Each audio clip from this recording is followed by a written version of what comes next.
from a lot of what you've discussed, at least from my understanding of reading some of your book and watching some of your videos, I think a lot of the treatment of the black race, particularly by the white race, because we're talking about the people who originally put this kind of system, it's a white supremacist system. Yeah. So a lot of that boils down, at least from what I've read, to competition. It does. Okay. And viewing black people as the only, at least this is what I got from you, the only outgroup who is viewed as a physically superior and a potential threat to their dominant position. If that's the case, Let me tune that a little bit for you. Okay. So, and I did this in maybe the last video. So there's social dominance and physical dominance. So they know they're socially dominant. They know they've got, the numerics, the cultural dominance, the institutional power, structural, all of that. But they feel physically, so from an interpersonal point of view, they do think we've got a bit more, that we've got an edge on them. Some of them like to deny it if you talk to them consciously, but the research is there, and I put that research in the video so people could see it for themselves that, hey, I'm not just talking. When we do these experiments, they give us all this information about how they perceive us, that we're more athletic because of our genetics. They perceive us as more masculine. They perceive us as bigger, stronger, faster, and so on. And they say this word for word. They've got the anecdotes, but we do have the empirical data showing that they perceive us that way. So they perceive us as socially subordinate, physically dominant. Now, if they're seeing us as being physically a bit superior to them, why would they want us to make us socially equal to them? Because then it's not equal, right? It's not equal. Socially equal, physically superior, and then the physical impacts the social environment. So if I remove that, okay, we're not going to perceive you as aggressive and criminal-minded and less intelligent anymore. If we remove all of these negative stereotypes on black men, but at the same time, we're still seeing you as being more athletic and, like you said, maybe more charismatic, got a bit more flavor to them, and that they're a bit, more physically masculine, taller, carrying a bit more muscle, a bit more depth in their voice. And now you've removed the negative stereotypes. Yeah. That's going to give black men an advantage. Good to go. You guys got, Oh, we've been recording. Yeah. So, okay, this is fantastic. Like I'm just chilling in someone's living room. Well, that's the way we like it to be. So, nice, and this is inaugural event because we're in this location, and up until now every interview I've done has been remotely online. Okay. This is my first face-to-face. So thank you for making the journey down. Thank you for inviting me and having me on. Well, it's an absolute pleasure. The world together. You're bigger than you look huge. Yeah, I could lose a few pounds. I was in Tokyo for September. Yeah. And man, those people can cook some food out there. Well, you don't look big in that way. I was gonna say you look like, I can see there's definitely gym work that goes in there. So whatever you're doing, let it teach me some of that. But it's a pleasure to have you on the show. I found out about your channel just basically on my you got recommended in my YouTube algorithm, and you have a very interesting series of videos about black masculinity and the kind of the way it's perceived by other races, which I'm not going to go into too much detail about because I think there's going to be plenty of time for us to deep dive into that.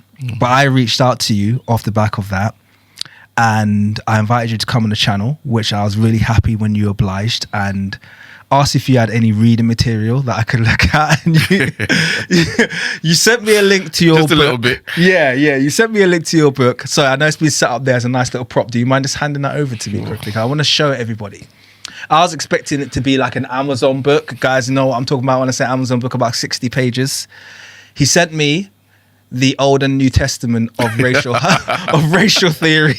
So I haven't been able to read it cover to cover yet, but I have got about 60 or 70 pages in. It's an excellent read.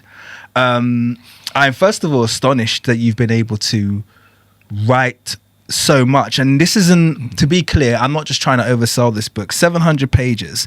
I'm, like I said, probably 10 to 20% into this book. But there's no kind of repetition of ideas. There's very coherent and clear methodology behind what you've put in there, and you've introduced me to new concepts that I haven't heard spoken about before, like entirely new concepts. The idea of kind of evolutionary psychology and applying it to race theory.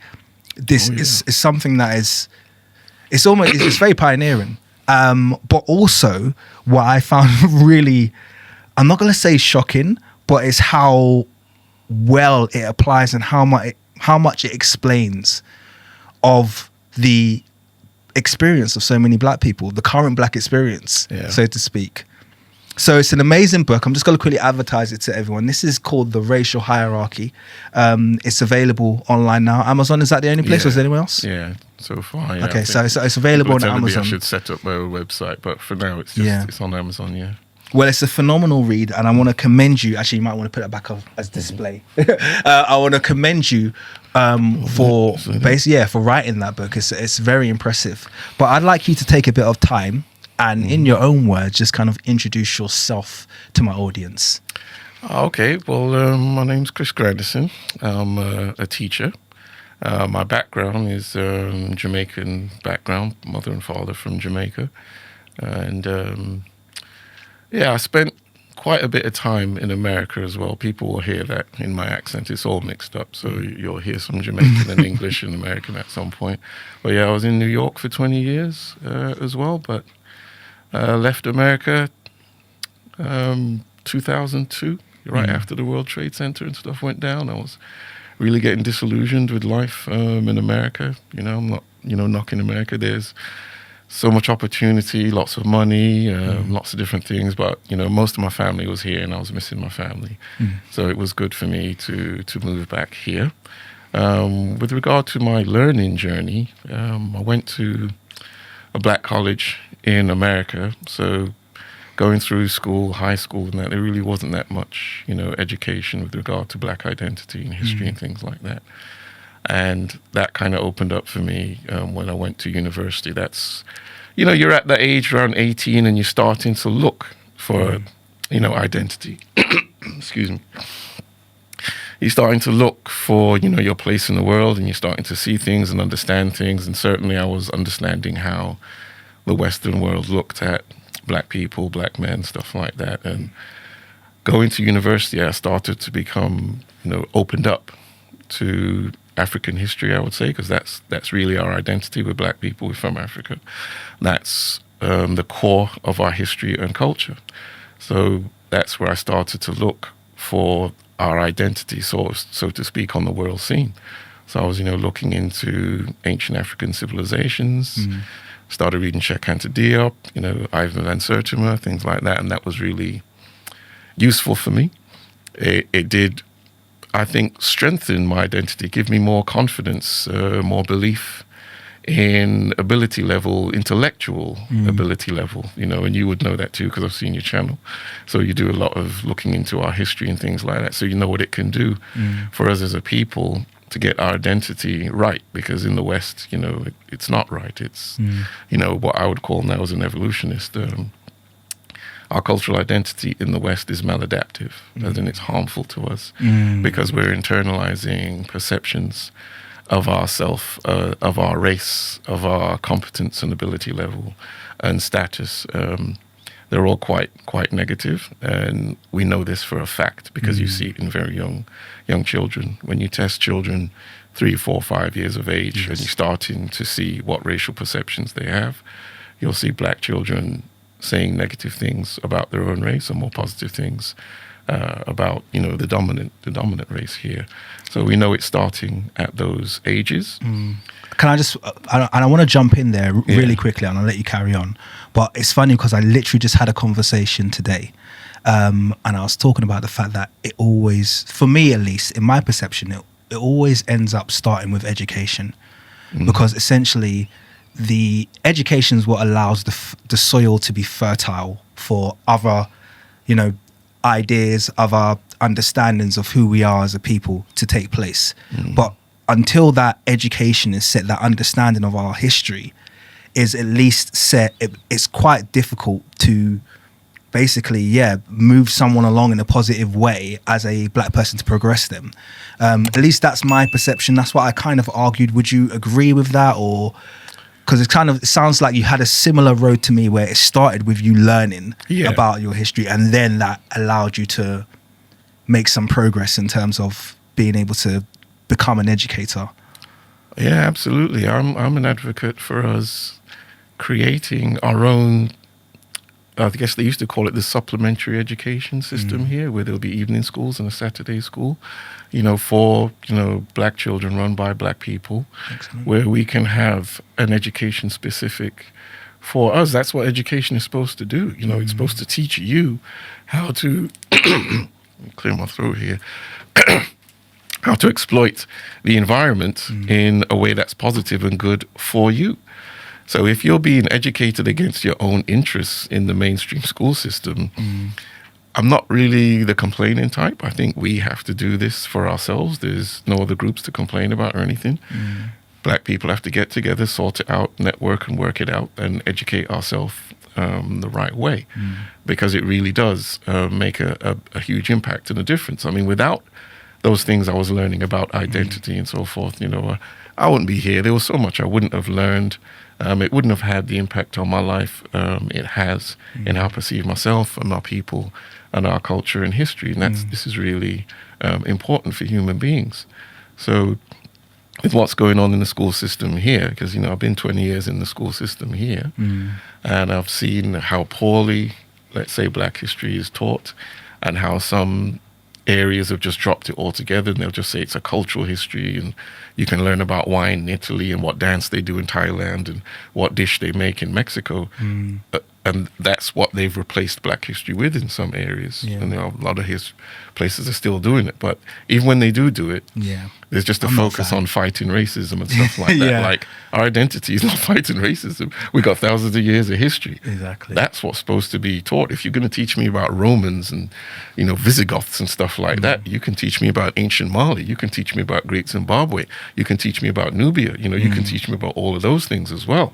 And you ask a black kid that in schools here, they don't know anything about those things. But they can tell you about the Romans. There's an argument that what is taught as black history is actually white history, because it's the history of the whites' interactions with Africans. That's essentially what 100%. It is. It's not not our history. Right. It's the we don't exist until we meet them. Exactly. And it's the history of your interaction with us. So it's similar to like what they would classify maybe as Native American history. We don't have it. We just have these little scratchings of whatever you allowed to remain when you went there, and you removed the civilization that existed and you inserted yourself as the dominant race on that continent.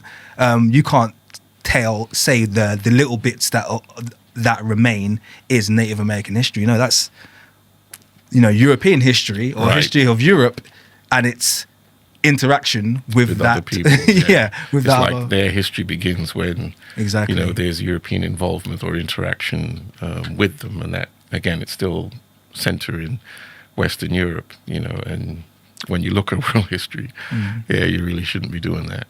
Yeah, but certainly it's not good for us to do that.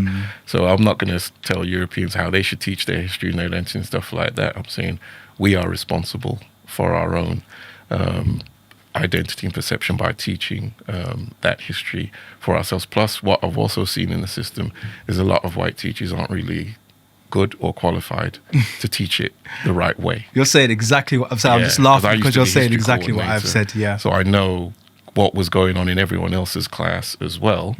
And before I became history coordinator, the way they was teaching it, it was just all screwed up. So we had to have an inset where I teach all the teachers, this is really what black history is. It's not the history of black people fighting racism. It's not Mary C. Cole and people like that. We talk about civilizations. We talk about our impact, what we've given to world civilization and so forth. And if human life began in Africa, we're talking about 300,000 years of modern human history on the African continent. We don't need to be, I'm not saying we can't say, okay, Mary C. Cole went there and she went to Crimea. Okay, that's nice, but that's not the identity of a people. Absolutely. So we have to teach it the right way. And whenever I was involved with it, that's what we started doing. So the kids who went through it with me, they can tell you about ancient Mali. Amazing. They can tell you about Kemet. They can tell you about the black presence and how that civilization evolved and that it's African and so on. So when they look at some of these movies now, they can say, look, they're not supposed to look like that. We know those skeletons are African skeletons. We know when they tested the melanin concentration on those mummies, it was black like the other black people in Africa. So what's the deal here? Absolutely. Right. And this is what we need. You know what's funny? As you were talking about when the non-black teachers teach African history, a rule of thumb for me is if they're enjoying teaching it, they're probably teaching the wrong thing. Right. If you see them, they're looking forward to it. I remember specifically, actually, when I used to, I was a teacher as well. So I was teaching out in Qatar, and I was in the staff room, and the history teacher came in. It was a female history teacher, and she came in. She was rubbing her hands. Oh, I just had an excellent Black history lesson. And I was just sitting there. She didn't know I was there. I was just kind of sitting there, fly on the wall. And she goes, oh, yeah, because I was teaching them about, the slave trade. And a lot of them didn't know how complicit the Africans were and how much the Africans just wanted to give. And she was so excited about having set them straight about who really were the perpetrators of the slave trade. It wasn't the Europeans. It was those pesky Africans who just wanted to give each other away so badly. Yeah. So, I totally concur with your viewpoint there. That's why we have to be responsible for our own education that way. Yeah, absolutely. I loved your framing, by the way, of the current system of education being, or at least history certainly, being maladaptive. Yeah, I love that framing because it's such in a succinct way, you've really just, and I think you do this very well throughout your book. You've created a really good kind of like, I want to say naming convention. I don't know what naming protocol. At least you've got these kind of like bibliography of terms that you've created that are very good at explaining what's being experienced in a single word. So I like that maladaptive. I don't know if you want to kind of expand on that kind of like the maladaptive nature of education on. Yeah. So, okay, in evolutionary behavior science research, you've got, things can be adaptive, something can be neutral, and something can be maladaptive. Now, adaptive is something that it's beneficial for you or your group. It provides advantages for you, and maladaptive is the opposite. It's harmful, it's hurting you, it's restricting you. So if you're being educated against your own interests and towards, let's say, the interest of another group, that's adaptive for them, it's maladaptive for us. So an example would be like, let's say, the period of enslavement. A lot of culture was being imposed upon black people. That culture was beneficial for, Western Europeans, for white people, for the owners. Because if they're giving us their names, if they're giving us a perception of who we are as a people, if they're giving us a perception of what's good, let's say everyone in heaven and angels, they're all white and stuff like that. That's all cultural information. But it's adaptive for white people because then it gets us to treat them really good, not to perceive ourselves negatively. It makes us a bit more comfortable serving their interests. So all of that is adaptive for them. All of that is maladaptive for us. And even though that was, some hundreds of years ago now, because of how humans learn culture and transmit culture, and how a lot of these maladaptive social norms around race that existed during that time, a lot of us seem to dismiss that those things are gone now. They're not gone. They're still here because we're such excellent cultural learners and excellent at transmitting culture to succeeding generations. So we would have been transmitting all these bad cultural information about race.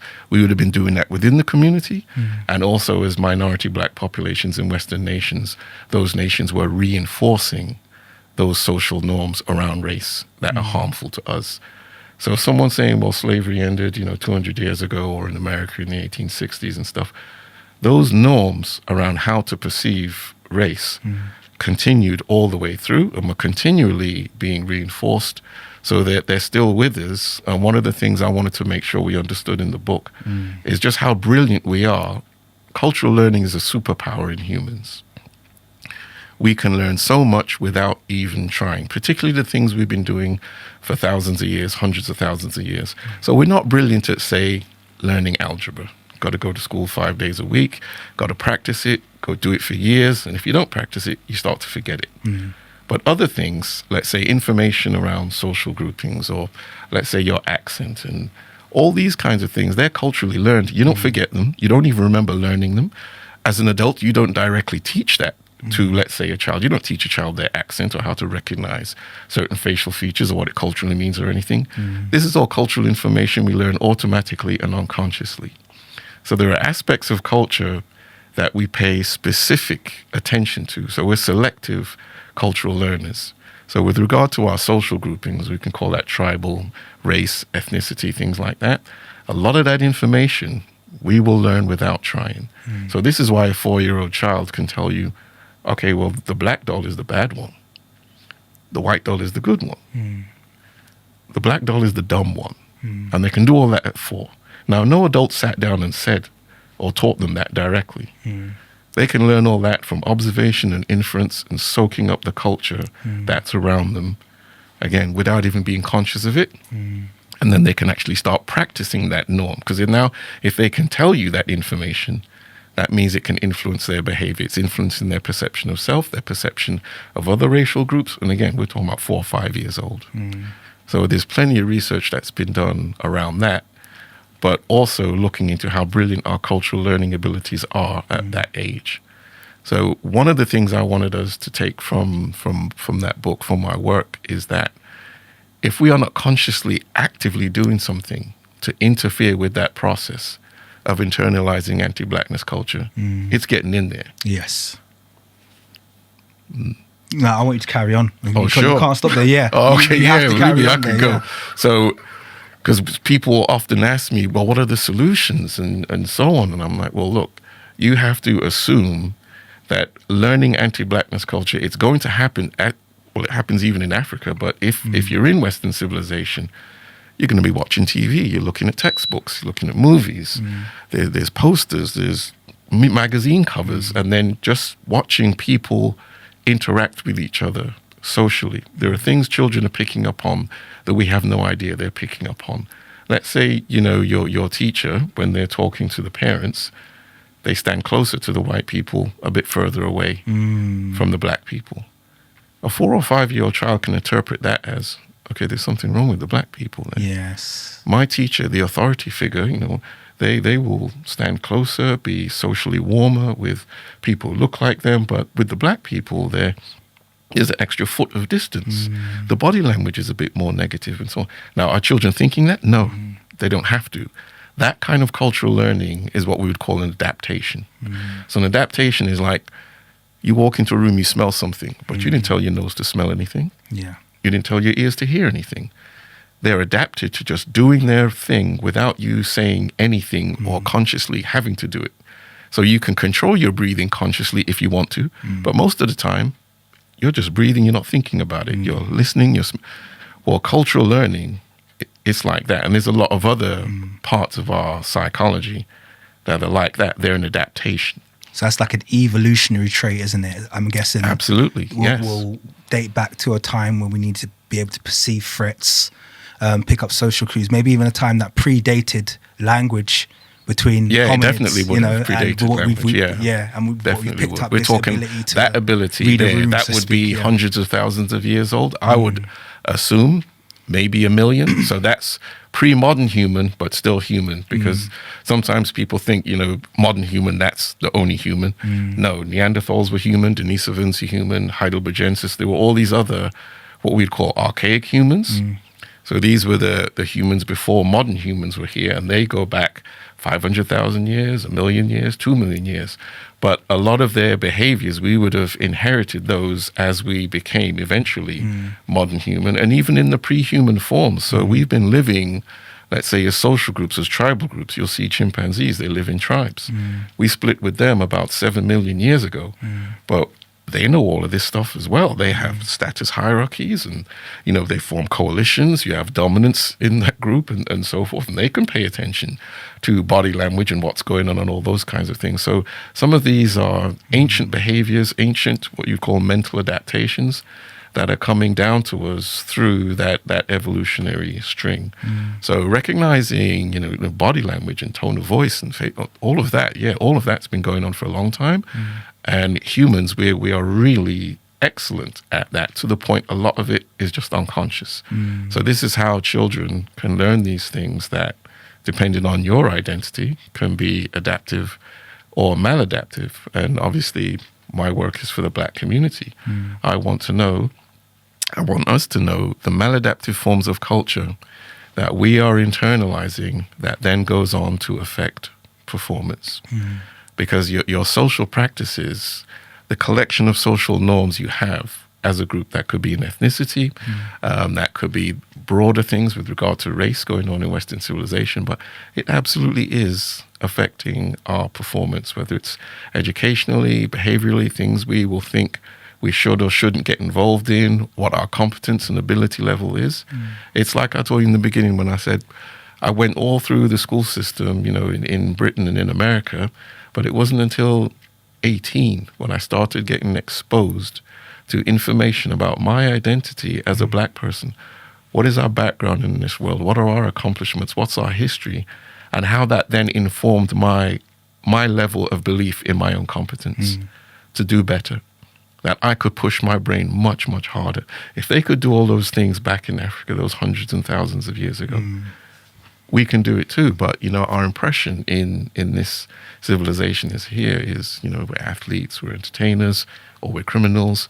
But when it comes to, our cognitive and intellectual abilities, well, you guys aren't as good, and people have low expectations for us, and so on. And all of that kind of moves us away from pushing ourselves intellectually in terms of a high level of accomplishment and belief in that area. And we'll be super confident on, let's say, a football pitch or in a music studio or something like that, because we have all those models that say we can be good. We can see all the brilliant Black footballers. We can see all the brilliant Black entertainers and so on. So that gives you that belief. We would call this prestige and success bias psychology. So I'm seeing other Black people, models, being very successful in these domains. So now I know I can do it in those areas too. So when I started learning about our history and culture from Africa and so on, that pushed me intellectually. When I'm reading Cheikh Diop now, and he's a nuclear physicist and an anthropologist and an Egyptologist, Cheikh Diop, right, from Senegal.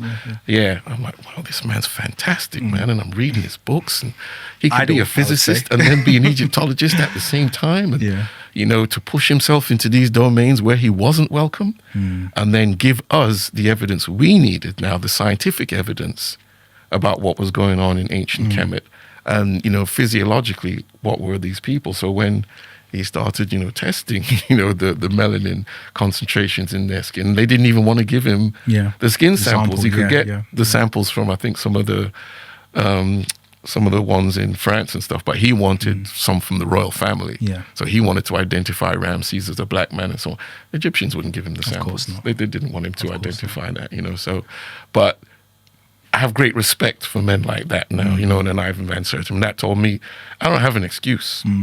Do the work. You can push yourself. You can go as high as you want to go here. So that modeling from those men now and the work they did, it then informed me more of my intellectual potential. And this is what I'm saying we need from the earliest stages, and it's something we should be in control of as a community. So let me ask you a challenging question. In some ways, it might seem like a bit of an unfair question, but I want to ask you it anyway. If I was to speak to a geneticist, like Dr. Sasha, the amazing, but yeah, if I speak to a geneticist, he or she would tell me outright that race doesn't exist. Okay, not on a genetic level. Okay, so we've already spoken quite a bit at length about how you feel as a black man. So you have to now justify the existence, or at least explain the existence of this thing called race. If it's not a genetic thing, what is it? It is a genetic thing.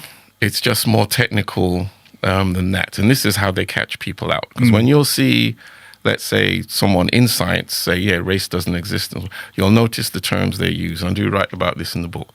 They'll say population. They'll say ethnic group and that. So this is why in one of those videos I started off with an evolutionary psychologist, the one when he was being interviewed by Joe Rogan. And he says, yeah, race is a social construct. So race doesn't really exist, but we do have biological differences between ethnic groups, right? And that's how you catch people. So if I'm just, on a mainstream TV show or something, and you want to say something nice and positive and kumbaya that brings everyone together, race doesn't exist, we're just all humans, we're all the same. So yeah, race doesn't exist. And you can always catch people out that way, because you can say, someone says race does exist, I would say, ask them, well, how many races exist? And whatever number they give you, you can give them one less or one more, and that will prove them wrong. Yeah. But when you say, well, there are biological differences between ethnic groups, you say that to a geneticist or a biologist, they're going to say, yes, that's absolutely true. And we do that, and that has to be true. How do you have black people and Asians and white people, and we're all the same, and those differences are genetic? Of course they are. But what they're going to say, if they look at genetic, and I'm no geneticist, but I know enough to say that they look at frequencies of genes, and look, you can share genes as a black man with someone in Japan or Siberia or Norway, and they'll say, see, that's race not existing. But they will tend to be more frequent in different ethnic groups. And let's say if you look at Africa, place with the greatest genetic diversity, you can look with your eyes and see that a Somali is different from a Senegalese, and a Senegalese is different from someone from Namibia, and so forth. All African, you can call them all black if you want to, but when you look into, their genomes now, you'll see that there are significant genetic differences between them. But let's say amongst those populations now, you are going to see average differences, and those differences will be related to those long-term contrasts in the environments that they've been in. Well, I was going to jump on it. I guess that's what I was leading to, and it's actually a point that you raised in your book that put me along this line of thinking, because many geneticists would argue we see overt difference in the terms of the physical difference between, like, let's say a Somali and a Kwene, a San person, or the physical difference between a Siberian and a West African, so to speak. Okay, right. But then a geneticist would argue, well, that they might have a large, physical phenotypic difference, but those phenotypic traits aren't really that significant on a genetic level, if that makes sense. So although they look really different, on a genetic level, it's not a big deal. And I think one of the things that you've mentioned in your book is like the rates of lactase intolerance, which is, when you think about it, that's actually a much more significant difference, because that tells me, well, this population domesticated cattle, and this population didn't, and this population has done it for thousands of years, and this population hasn't. Right. But so then that's across the board, isn't it? You get that in the rates of lactase tolerance and intolerance. You get across Europe, across Asia, and across Africa. So when on a genetic level, you could argue that the groups that are lactase tolerant are more closely related than the groups on lactose intolerant. Surely by picking race, surely we're picking the most simplistic and arbitrary difference that exists, but not the most genetically significant one. Right. So what would you say to that? I'd say it's accurate in that, okay, our brains are not doing evolutionary biology. We're not going through, studies and seeing all these differences. So our brain is going to work with the cues that it can see. So I can see you're a black man, and I can see this is an Asian man over here. I see a difference. So I'm going to think that difference is physical and genetic and biological. And the human brain will put other behavioral and other differences on each group as well. So socially, race does exist because we perceive it that way, and then it influences our behavior. So that way it does exist. And let's say the stereotypes they may have of me and you as being someone, from a different ancestry in Africa, they would do the same with a Somali, even though a Somali will look different.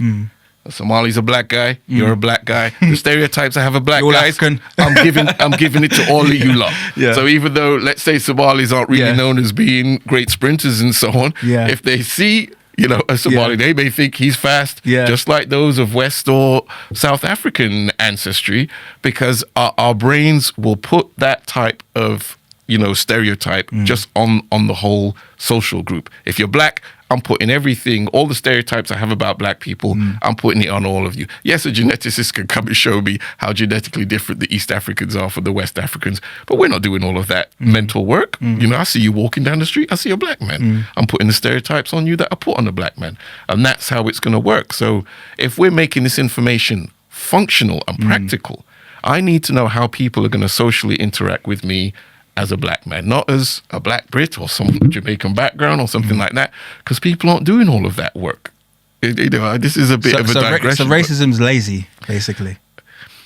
Actually, I wouldn't say it's lazy. I would say, because you have to make these decisions very, very quickly.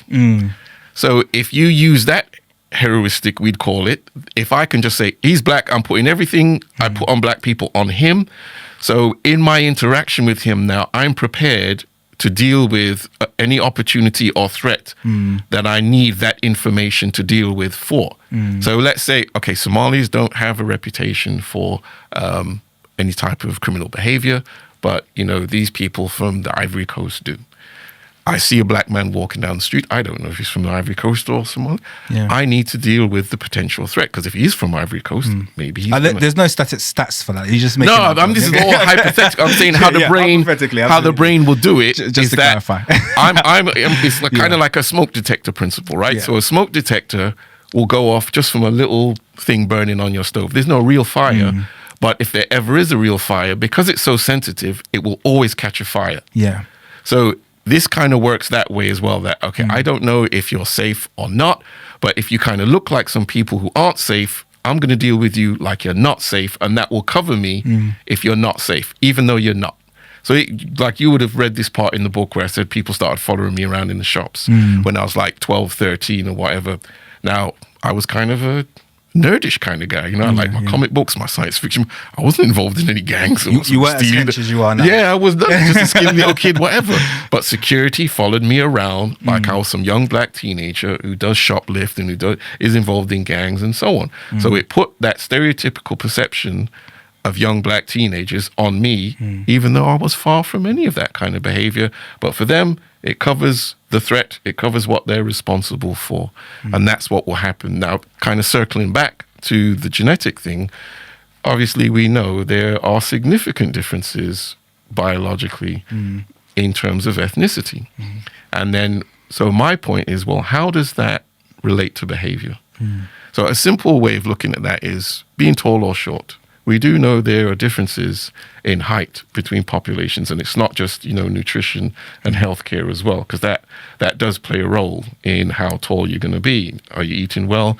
Do you not get sick a lot when you're growing up and you can reach your full height? So growth can be stunted. But there's research showing that, okay, Northern Europeans have a genetic foundation to be a little bit taller than Southern Europeans. How is that going to influence behavior? Now, let's put those tall Northern Europeans and the short Southern Europeans in the same city, in the same mating market. That's going to affect their mating outcomes, because women, they prefer to mate with taller men. So those taller men are going to outcompete the shorter men. They're going to have more reproductive success, more mating opportunities. They're going to even better opportunities with the quality of women. So they're going to get the more attractive women, things like that. And that's based on just one trait, because we know the mating psychology of women. They're going to go for the 6-foot guy over the 5'4" guy. Everything else being equal. If the 5'4" guy's got money. I'm glad you said 5'4", by the way. If you'd gone a bit taller, I would have been a bit offended by your comment. Right. But we know, right. So that trait is then influencing something socially very important, which is how we select our mates. And more importantly now, that could lead to some conflict or whatever, but that's a biological difference. That's a genetic difference between those ethnic groups, because Northern and Southern Europeans, that's regional, and you can say that's ethnicity. But it's having a social impact now. It's affecting the mating market, and it would affect other things too, because we know taller men make more money, more likely to be hired for the job, more likely to be put in leadership positions. So just that one trait that is actually different between these groups is having a profound social impact. Yeah. Now, I know this, and every evolutionist knows this information I was putting in those Black masculinity videos. So this is one of the reasons I turned to evolutionary behavior science away from standard social science psychology. Because the standard social science psychology would just say, oh no, that's just stereotypes. They're just assuming, the stereotypes of Black men being aggressive and criminal. So this is why they're treating you that way.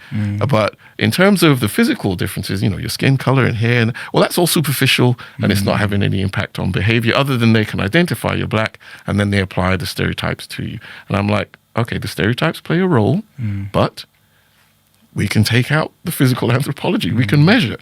On average, are they carrying a bit more muscle? On average, is their bone structure a bit more denser and so on? Because we have sensors to sense some of these differences, and then how someone is built impacts the social environment. Just the same way I talked about with height, is having that impact, and then there were other layers on top of it. So on average... And just to point out before you carry on, and these are unconscious and archaic.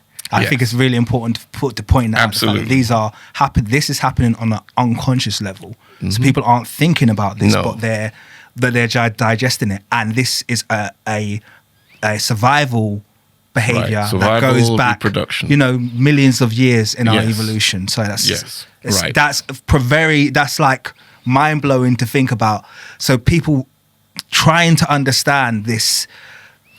We do not understand racism in the Black community. I've always said that. We don't get it. We don't understand it. We don't know why it happens. But this is very profound, what you're saying, which is why I've just kind of paused you, because this is now saying, listen, this thing here, it is something that needs to be addressed on a psychological level, because perhaps they don't even know they're doing it. They don't. Wow. The most they know is that they may have a feeling, a negative emotional response, let's say, to a Black man, but then your brain can give you a reason for that negative emotional response. It can say, I suspect him because he was behaving suspiciously. Was he really behaving suspiciously? Or did you just see him get an uncomfortable feeling? So let's say I'm a police officer now. Now I want to go and interfere with that man because I've got... But why are you suspicious of him? You've gotten some type of negative reaction to him, but is it with regard to the law, or is it with regard to his masculinity, making you feel a little less masculine yourself? Wow. And at the same time, you're an authority figure. So now I may want to be more likely to go and interfere with that man. And when you do have to add the cultural information as well. So we've got the cultural information that says, well, you're more likely to be criminal. Why do you have that expensive car? Black men aren't smart. You're not working some legal job for you to have that BMW. It's probably hustling. Let's go and stop this. Let's search the car. We're probably going to find something, and then you go and you stop the guy. You don't find anything. He asks you, what are you searching me for? What did you stop me for? Now you've got status psychology going on, as in, I'm a white man with a badge, and if I'm in America, I got a white man with a badge and a gun. You're a Black man and you're questioning me. Now what's going on is you got status appropriate and status inappropriate reactions. Now the status appropriate reaction they want from that Black man is, keep quiet, answer the questions, don't eyeball me, look at your shoes. Call me sir. Yeah, display submissive behavior, because as a Black person, you are from a lower status race. As a white person, I am from a higher status race. So that social interaction now, they want it to take place in that status appropriate way. Now, of course, some Black men do, some Black men don't. And I actually did both. So if you now start questioning them and challenging them, that's now status inappropriate behavior, because as a higher status person or man, this lower status man is verbally challenging him and not respecting that higher status. That now is going to lead to antisocial behavior from the higher status individual to want to put that person back at the level they're supposed to be. And of course, a lot of us Black men aren't having it. Not in the UK. Right. A lot of us are just not having it. We understand that, you perceive us as less and lower and so on, but that's your perception. It ain't mine. And you know what? I'm not trying to hear that today. So I'm going to show you, you can have your perceptions, whatever you want. It's not coming over this way. Yeah. And if you're in a context where they don't have, let's say, some authority over you, let's say you're not at work, but it could be, let's say, with law enforcement, you may end up getting arrested or something like that. And some black men are willing to say, if he's going to arrest me, arrest me. I know I didn't do anything wrong. Yeah. You know, in my experiences with police officers, I started playing the submissive role because I had a higher goal I wanted to make. I knew that if you're criminalized, you can forget working, you know, in professional jobs and stuff. You got that criminal record, even if it's just an arrest. And I've looked at the research. You're not getting a callback or a job offer when you got 2 or 3 arrests and stuff like that. So, and the thing is, the first time a cop did kind of stop me and start chatting to me and things like that, I was 13. I just moved to New York, and I was playing in front of the apartment building, and for whatever reason, some cops showed up. What are you doing here? You can't be doing this. I said, of course I can play here. I live here. Next thing I know, I'm up against the wall. I got the cuffs on. He's moving me towards a police car. And, you know, this woman who knew my parents, she ran under the bill and saying, nah, you know, he's a little nigga. I mean, you know, I don't know if we can say that language here, but he's a little N-word. He just came here from England. He an English nigga. He don't understand how it is. He doesn't know he's not. What area is this? This was in Crown Heights in Brooklyn, in New York. Oh, I was going to say, I was thinking, this don't sound like England. This is when I moved to New York. England, what you mean? You know, and I'm terrified now. You know, I got the cuffs on, and they're about to put me in the patrol car. And, you know, so she begs him and talks him down and lets him know he just doesn't understand how it is here. And so, you know, he let me go. So from that now, I had a very different perception of police officers. And I've seen them do a lot of, you know, terrible things, you know, beating people and stuff like that. So I kind of understood, look, you got to be very careful with these guys. When they show up, get out of there if you can. They confront you, say whatever you need to say. As long as you're actually legally not breaking the law or anything, you do still have to carry yourself in a submissive manner. That's what they want. They want to win that contest. They want you to show submissiveness to them so they can feel dominant. And if you're not actually doing anything wrong, they'll let you go. And that's why I've never been arrested, because I've been stopped by cops plenty of times. I've had cops point guns at me and all of that. And I couldn't survive in America. Yeah. I mean, after the 3rd time they pointed the gun at me, that was part of the reason. My dad said, look, you need to get out of there because you're pushing your luck now. You know? The 3rd time I was just came home from work. All in New York? All in New York. Wild. Me and my friend, we just go walking into the park because I came home from work, changed my clothes, going to play basketball at the park. Me and my friend walking down the hill. As soon as we're walking into the park, 3-4 cop cars pull up. Cops run out, jump in, put your hands in there, freeze, motherfucker. And he's pointing the gun at my head. And his face is all red and stuff. He's holding the gun and he's terrified, you know? So, and hey, that thing they say about, you know, your was life. he terrified though? So this is the thing. I have to ask you this question, because I think that fear is used a lot as an excuse, particularly in America, for white cops to commit atrocities, and they always default back to this, and it's the one that's accepted by the media. Oh, I was scared, and it's kind of like, well, it's just acceptable to be scared, and it's kind of like, were you scared though? I get the kind of like the evolutionary psychology, but in that moment, were you scared, or were you just feeling like taking out a black guy? It can be a mix. Sometimes they actually do want to do harm, or let's say they felt challenged. But when some of these guys, you know, they're raised in suburbs and areas away from black people, then they've gotten a job, and you know, where I was living, certainly at that time, there was no white people around. You could walk 2 or 3 miles and not see one white person. So, you know, they still have areas that are pretty segregated, you know, de facto segregation, not legal, but there's just no white folks around. So he's now working in a black neighborhood with all these perceptions of black people that he's grown up having. So those are in his head, and now he's in some type of I wouldn't call it a tense confrontation because I wasn't offering any resistance or anything. As I turned around, the gun was already out, looking, and I'm just walking. Now, he didn't handle it well, because I know the gun is supposed to come out when you're defending your life or the life of someone else. But what was the crime that was supposed to? You're going to be shocked. You're going to be shocked. So he pulls out the gun, he's pointing at me. Everything slows down when I turn around. I can actually see the bullets in the chamber of the gun. This is how, it's like that thing in The Matrix. You know, when your life is threatened, I think things do slow down, because that's what happened to me. When I turn around and I look, and the thing is, my initial feeling was to run, because this man's running at me, and I look at his face, he's stressed and red. So I'm thinking, he's going to shoot me, you know. But, I did slowly put my hands up and, they throw me up on the wall or whatever, and they're searching me. And then I hear over the radio, they're looking for this guy with a black shirt on, and I've got a green shirt on. Yeah. He turns to his partner, I thought they said green shirt, And they didn't even explain anything to me. They just walked off and left me on the wall there. And they were looking for a guy who had pushed another man and had called the police. So there's no threat of, anyone losing their life. No one's robbing a bank. No weapons, nothing. What's he running around with his gun out for? But, and I told my dad about it. He's like, Chris, I want you to leave that place. Oh, yeah, that's what I would have said to you if you were my son. Yeah, and that was number 3, because there'd been other times where, I'd been in my car and, they're pulling up to the side of the car and the gun's already out. And I'm like, what's his gun out for? Who do they think they're looking for? And I've already got my hands out the side of the window because, they teach you that over there. Yeah. Black men in America, they talk and say, look, when they pull you over, man, you have to work to make them feel comfortable.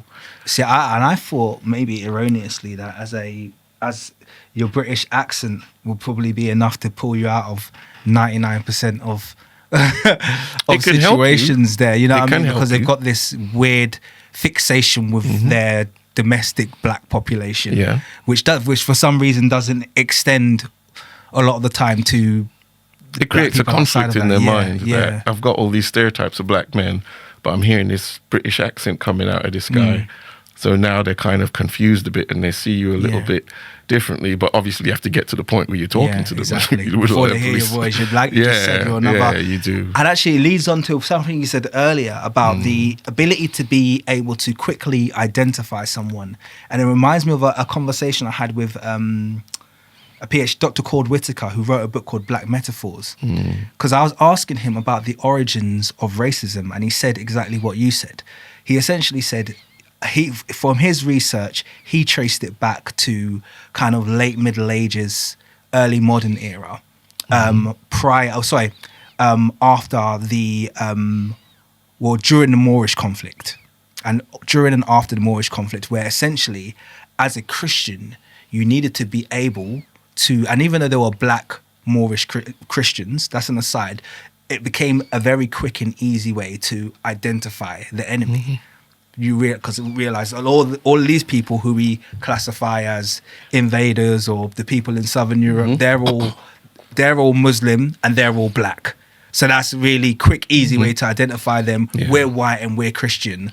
And now we've got this very easy phenotypic identifier where I could quickly say enemy versus friend. Yeah. So he kind of identified that as a possible, not obviously everyone's only speculating. No, he's right. It's origin. Just much more ancient than he's saying. Do you think so? Oh, absolutely is. There's no doubt about it. Okay, so we can have a discussion about this because I think it's newer, but go ahead. Yeah. Go on. So men from other tribes have been a threat all throughout our evolutionary history. Like I said, even, from pre-human forms, because, chimpanzees kill each other when different troops meet, right, if they've got the numbers. So it became basically life or death.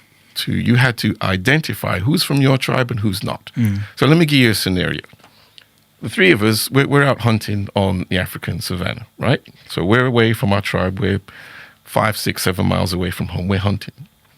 And then we see a group of 7 or 8 men out there on savannah. And we know they're not from our tribe because their motor development will be a little bit different. They may be adorned a little bit different, but you don't even need to be that close to see how they're dressed. We can, just from how people walk, we can sometimes tell differences. So we can see those guys are not from us. In those days, cannibalism was rife. We didn't know exactly where our borders end and theirs begin, but there was, intergroup aggression between tribal groups. Absolutely. So you don't identify who those guys are really quickly and then decide on what strategies you need to engage. You may be on the menu or they may be on the menu. So there's 3 of us. Maybe we saw one guy. Let's run down there and kill him, bring him back home. So he would know we're not from his tribe. So he wants to get the heck out of here. Those decisions have to be made that fast. And there were all kinds of other behaviors that were going on. Like men had this habitual practice of ambushing other tribes, like let's say in the morning. So you're all sleeping, everything's fine. Next thing you know, there's 20, 30, 40 men running into your territory, killing the men, kidnapping women, and so on. And this is going on for many, many thousands of years. Yeah.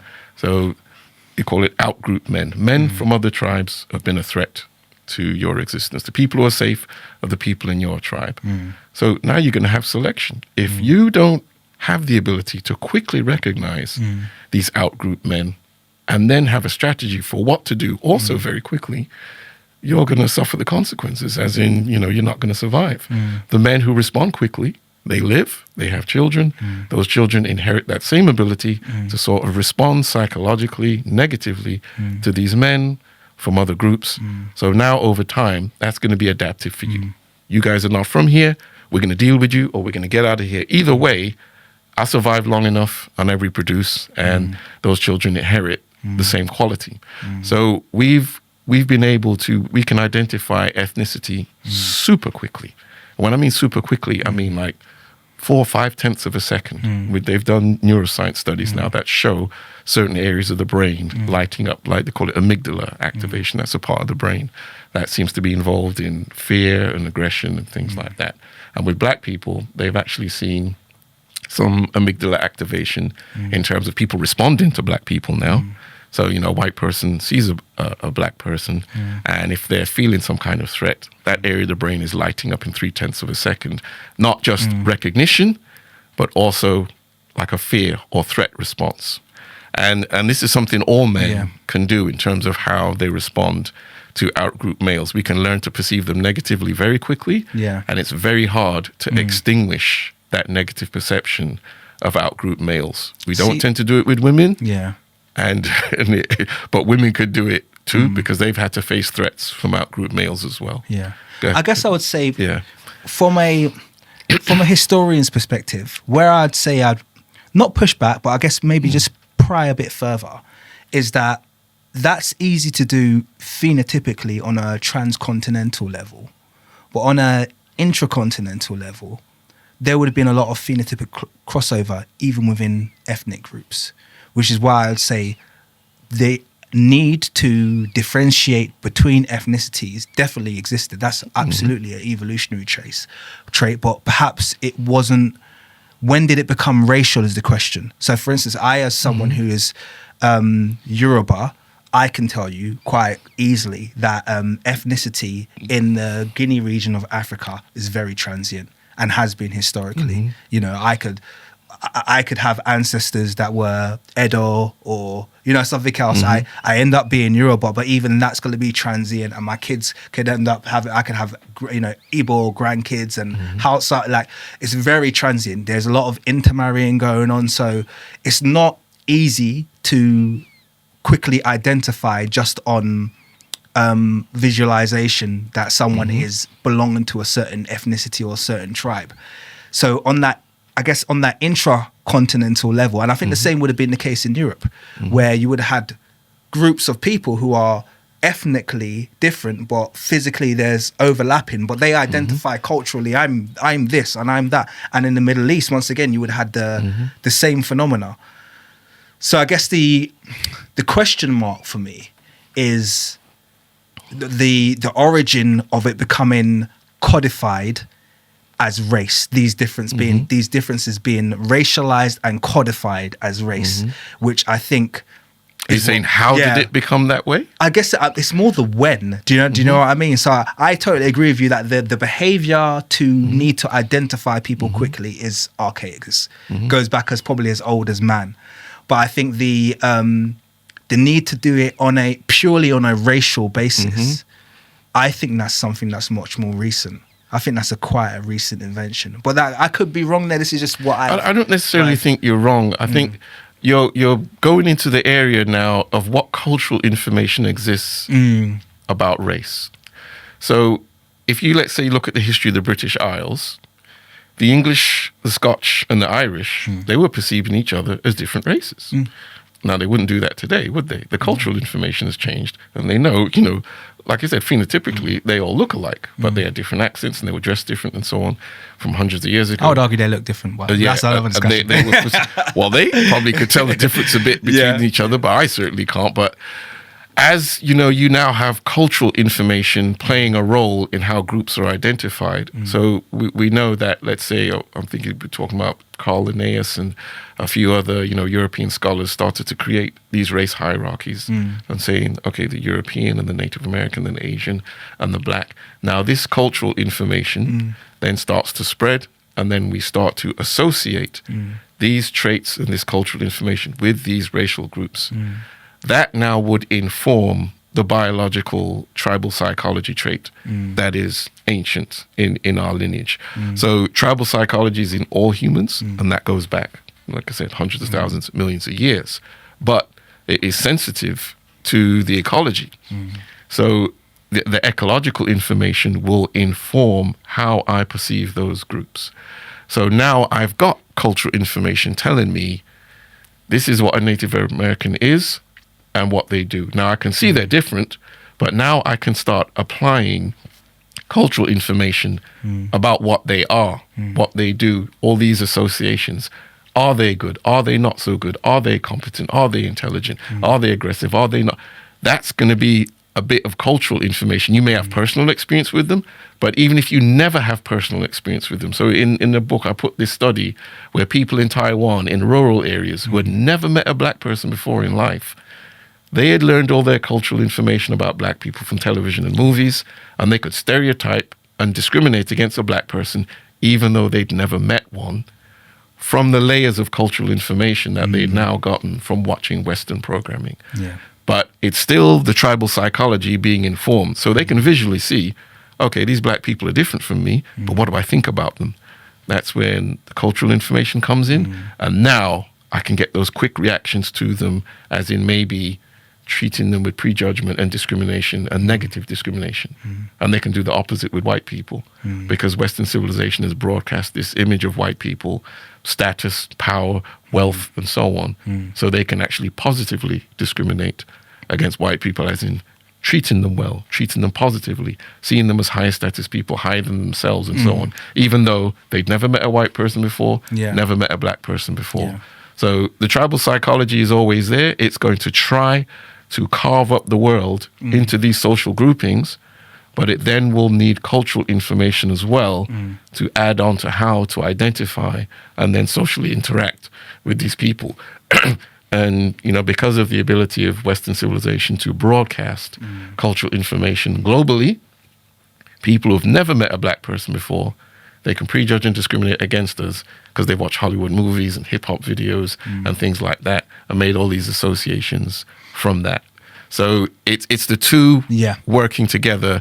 The mental mechanism, the mental adaptation of our tribal psychology now has cultural information that basically calibrates that psychology in how I'm to interact with those groups around me. So like when I was in Asia, Japanese could discriminate against Koreans and Chinese. They're in their local area. They have that cultural information informing their tribal psychology. So that kind of discrimination takes place among them. And we're way far away from all of that. So we don't even really differentiate too much between a Chinese, a Vietnamese, a Japanese, and a North Korean. And certainly we don't have the same level of cultural information that gives us these little bits of ways of perceiving them that may be negative or positive. So there's a kind of fine-tuning of it culturally.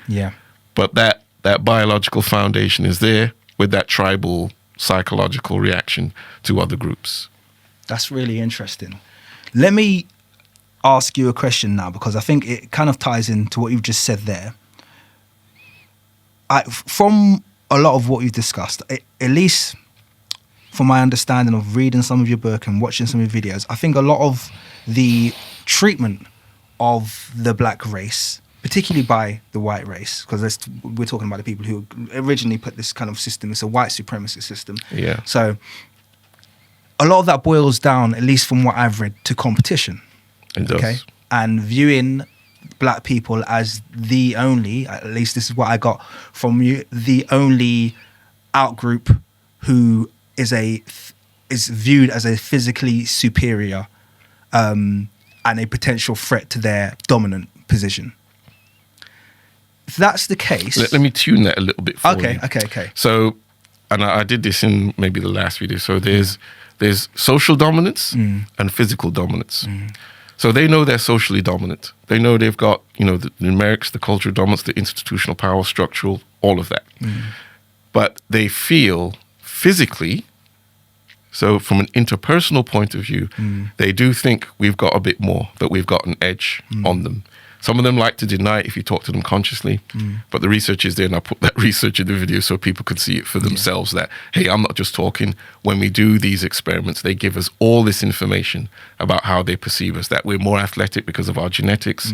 They perceive us as more masculine. They perceive us as bigger, stronger, faster, and so on. And they say this word for word. They've got the anecdotes, but we do have the empirical data showing that they perceive us that way. So they perceive us as socially subordinate, physically dominant. Now, if I hand that back to you and let you continue with the train of thought you was on there. I thank you for that clarification, because I think that helps. I guess I was going to ask a question. I'm going to come back to this idea of physical dominance. I think it's one that we can go down. But I was going to ask a question just in relation to what you said about the East Asians, who, because of the media information that they're given, view black people who they've never met negatively, and they view white people positively. But then why don't they, because of this aspect of dominance, and they are, in the media, I guess they're also going to be receiving the messaging that white people are physically and perhaps socially dominant. Why is that not resulting in a negative outlook towards white people as a superior competitor? You mean from an East Asian perspective? Point of view, yeah. Why are they not viewing both groups negatively from the competition perspective? In that the white people are being marketed as a both physically and socially dominant race to their own, and in a situation of competition, they're going to be falling behind on both fronts. Well, first of all, some of them do view them negatively. I would say, particularly in China, in certain ways. Now, there's an issue with the psychology that all humans have called prestige psychology. So we will always look towards the people who seem to be associated the most with wealth, power, status, and rank. And for the past maybe 2-3 centuries, it's been Western civilization.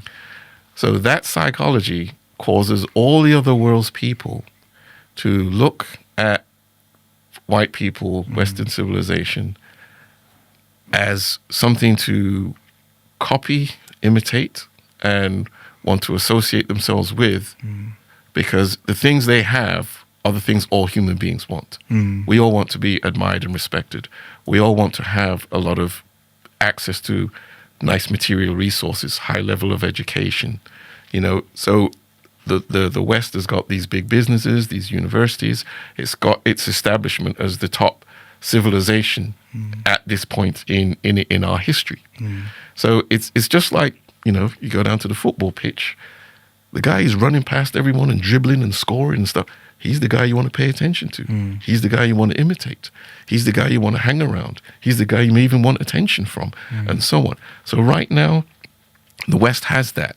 And because we all have what we call prestige bias psychology, we will look to white Western civilization and want to copy and imitate. Look at the way the rest of the world dresses.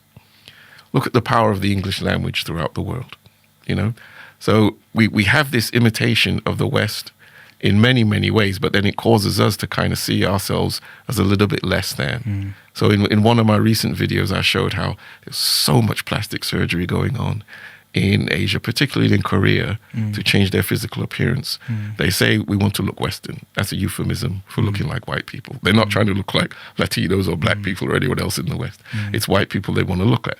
Now, they never had that problem in their history. That's a modern world thing, in that they're looking at the prestige and power of the West, and they're associating all of that with the physical appearance of white people. So now you can have plastic surgery in Korea to make your face and your eye shape and so on look more European, helps you look more attractive, helps with job opportunities and so forth. So they have that prestige bias. I can't really call it a problem. It creates a problem. But ancestrally, this was a really good thing, because if you're thinking 100,000 years ago, who do I want to copy? I want to copy the best hunter. I want to copy the best warrior. He's got the respect and the prestige, and he's got it because he's got that skill. He goes out there and brings home the buffalo. When we're attacked, he killed 4 or 5 of the enemy warriors. I want to imitate that guy. So this is now selective cultural learning, as in you pay attention to the prestigious successful model. What is the prestigious successful civilizational model right now in our world? It's Western civilization. The money, the nuclear weapons, everything. Yeah. So the East kind of looks to the West and they imitate. Now, this can change, and it is changing. You know, you see, we could have a conversation about China if you want, because I do study them quite a bit. And the only nation they kind of pay attention to and look up to now, I'm sure you could guess who it is. Who, China? Yeah. What's the only nation on earth they would kind of look up to a little bit, even though they've got this tense relationship with them? Well, America. Exactly. Yeah. Because they got the prestige. Yeah. China is bigger and badder than any other nation now. Yeah. They don't look to England and say, no, they don't do that. They still want to send their kids to Harvard and Stanford and stuff like that in America and so on. But they are in this competition with the United States to regain their number one spot, because China had the number one spot for, well over 1,000 years. It was the biggest economy on earth. Maybe around, they say 1750s or something. Their economy kind of maybe starts to decline a little bit, and that's when the British were industrializing, and that's when Western Europe kind of takes the lead, late in that century. But before that, I'm sure Mali had a few hundred years. Oh yeah, Mali was big time. China and India, just because of their size, we're talking about big land masses, large populations, and so forth. So China sees this as kind of a blip in history. That this is just a 200-300 year blip. We're coming back to the top, but they look to the West. There's a lot of Western imitation. So really, to answer your question, that prestige bias psychology causes East Asians to look at the West with that admiration and respect, and not as negatively as they would look at a people considered, inferior, lower in status, and that's us, because that's the image that's been broadcast to the world, obviously much of it through the West and, through the transatlantic slave trade and so on. All the associations that made them comfortable doing that, that's been broadcast globally now. So because I did look at, studies in China and Taiwan and things in their perception of black people. So it wasn't across the board negative. There were some positive areas where they did perceive us positively. They tended to perceive our attitudes as being quite positive, and that we weren't mean. And they actually did kind of perceive, at least this one study I saw, they kind of perceived white people as a bit mean. But generally speaking, white people will be positively discriminated against in East Asia because of their status in the world at that time. We have this status psychology, and if you have this very high status, it just makes people tend to give you a good reputation, treat you well, and so on. And Africa being the poorest continent, and what recent history has been for black people in this world, that's caused us to be perceived, more negatively by people who've never even met a black person before. But I would say there is a mix, though, with this perception of the West and how it is with East Asia, because they are seeing their own rise, and they're starting to recognize now, we are the coming power in the world, and we don't have to look to the West as much as we did. And certainly China wants to put out cultural information that, white supremacy is a thing, and we don't want too much of their culture influencing us, and so forth. They're trying to have that fight. I don't think they know how to do it the right way yet. Like the earlier conversation we had about how the black children were learning anti-blackness culture. It will be the same thing with Asians learning to see themselves negatively in comparison to white people. I don't think I don't think they figured out how yet I was going to say, interfere I think with that. China, out of all the countries, and I could be wrong, but out of all the countries in Far East Asia, I think they are quite far ahead. Oh yeah, they are. I think they're quite far ahead, and they're very insular and secretive, and very much in control of their own kind of like networks, so to speak. And I think they're actually a lot further ahead than people even perceive them to be. And the only reason they even bother making themselves palatable and accessible is because of their export market.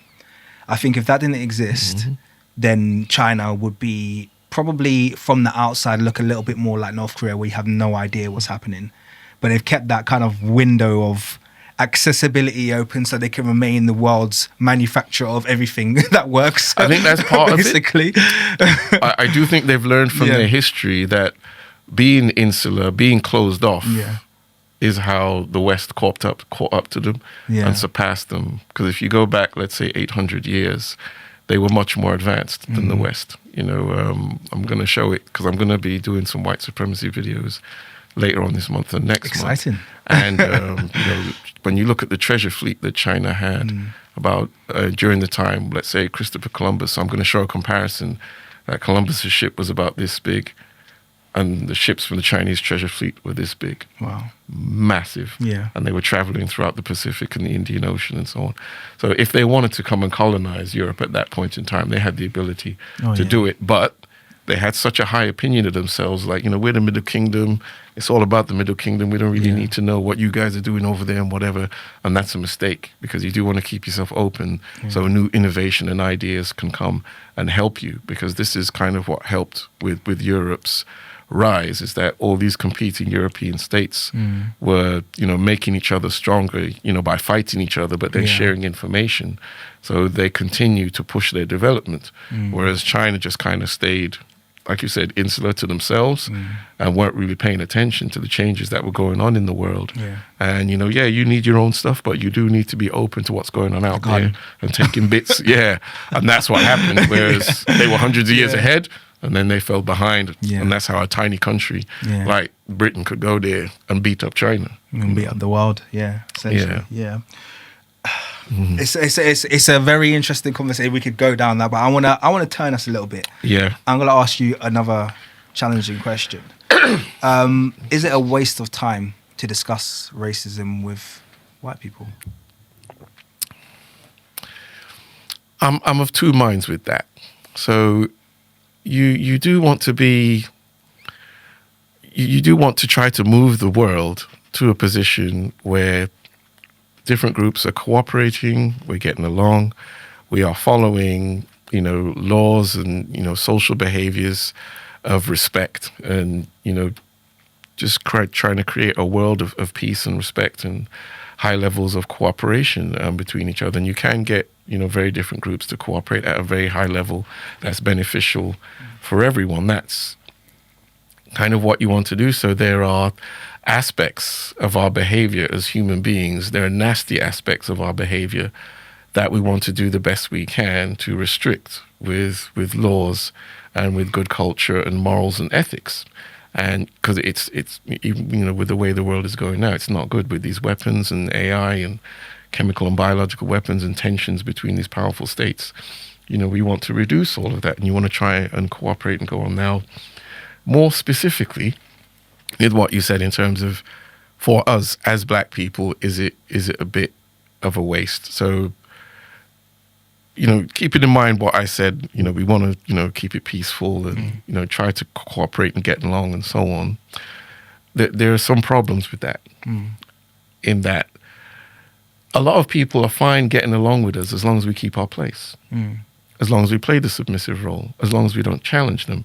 Because humans, we are this status-oriented, hierarchical creature, both individually, but also as groups. And because all this cultural information exists now, that places us at the bottom of the racial hierarchy, a lot of groups want us to stay right there. That's where they're comfortable. They don't want us surpassing them. You know, if you're number one, you don't want number 5 or number 6 closing you down, chasing you down. You're at the top of the premiership table. I don't need you coming from number 10 to number 6 to number 3. That means you're coming for me. And all the benefits and advantages I enjoy for being number 1, well, I'm not going to enjoy them anymore if you take that spot. This is the problem with USA and China right now. USA is number 1. China's coming for the spot. So now all of a sudden, America doesn't care too much about Russia. It's all about China. Now, this is just, you know, a part of human nature. You know, we're hierarchical, and we have this status psychology because there are all these benefits of being at the top of status hierarchies. And this is just a huge problem in the world, much bigger than people think. Because, you know, I'm going to stay with your question, but I just want to give an example of it. The problem with our lack of being able to coordinate with regard to the dangers of artificial intelligence is the dominance instinct in humans. Google wants it, Microsoft wants it, Facebook wants it, China wants it, America wants it. Everyone wants to get it first, because whoever gets it first is going to dominate everyone else. And more importantly, you're saying, so if I don't get it first, then they're going to dominate me. I don't want to be dominated. I want to be doing the dominating, and I want to get the benefits of domination. So taking it back now to your question, as in, you know, is it kind of a waste of time us talking racism and stuff with white people? In chapter 4, you'll see where I'll say, racism is a manifestation of competition between groups.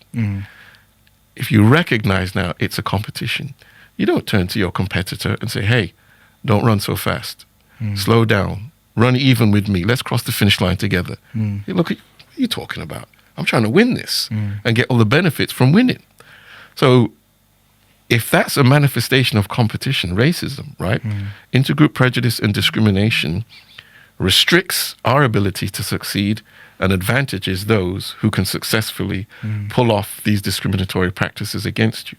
Meaning the benefits, the advantages, you know, the respect, the enjoyment of the material and social resources, the best that a society has to offer. For that group to continue to enjoy those things, which they're going to want to do, it does involve undermining your competitors. And racism is one of the ways you do it. So this is why you'll see my message in the book is this.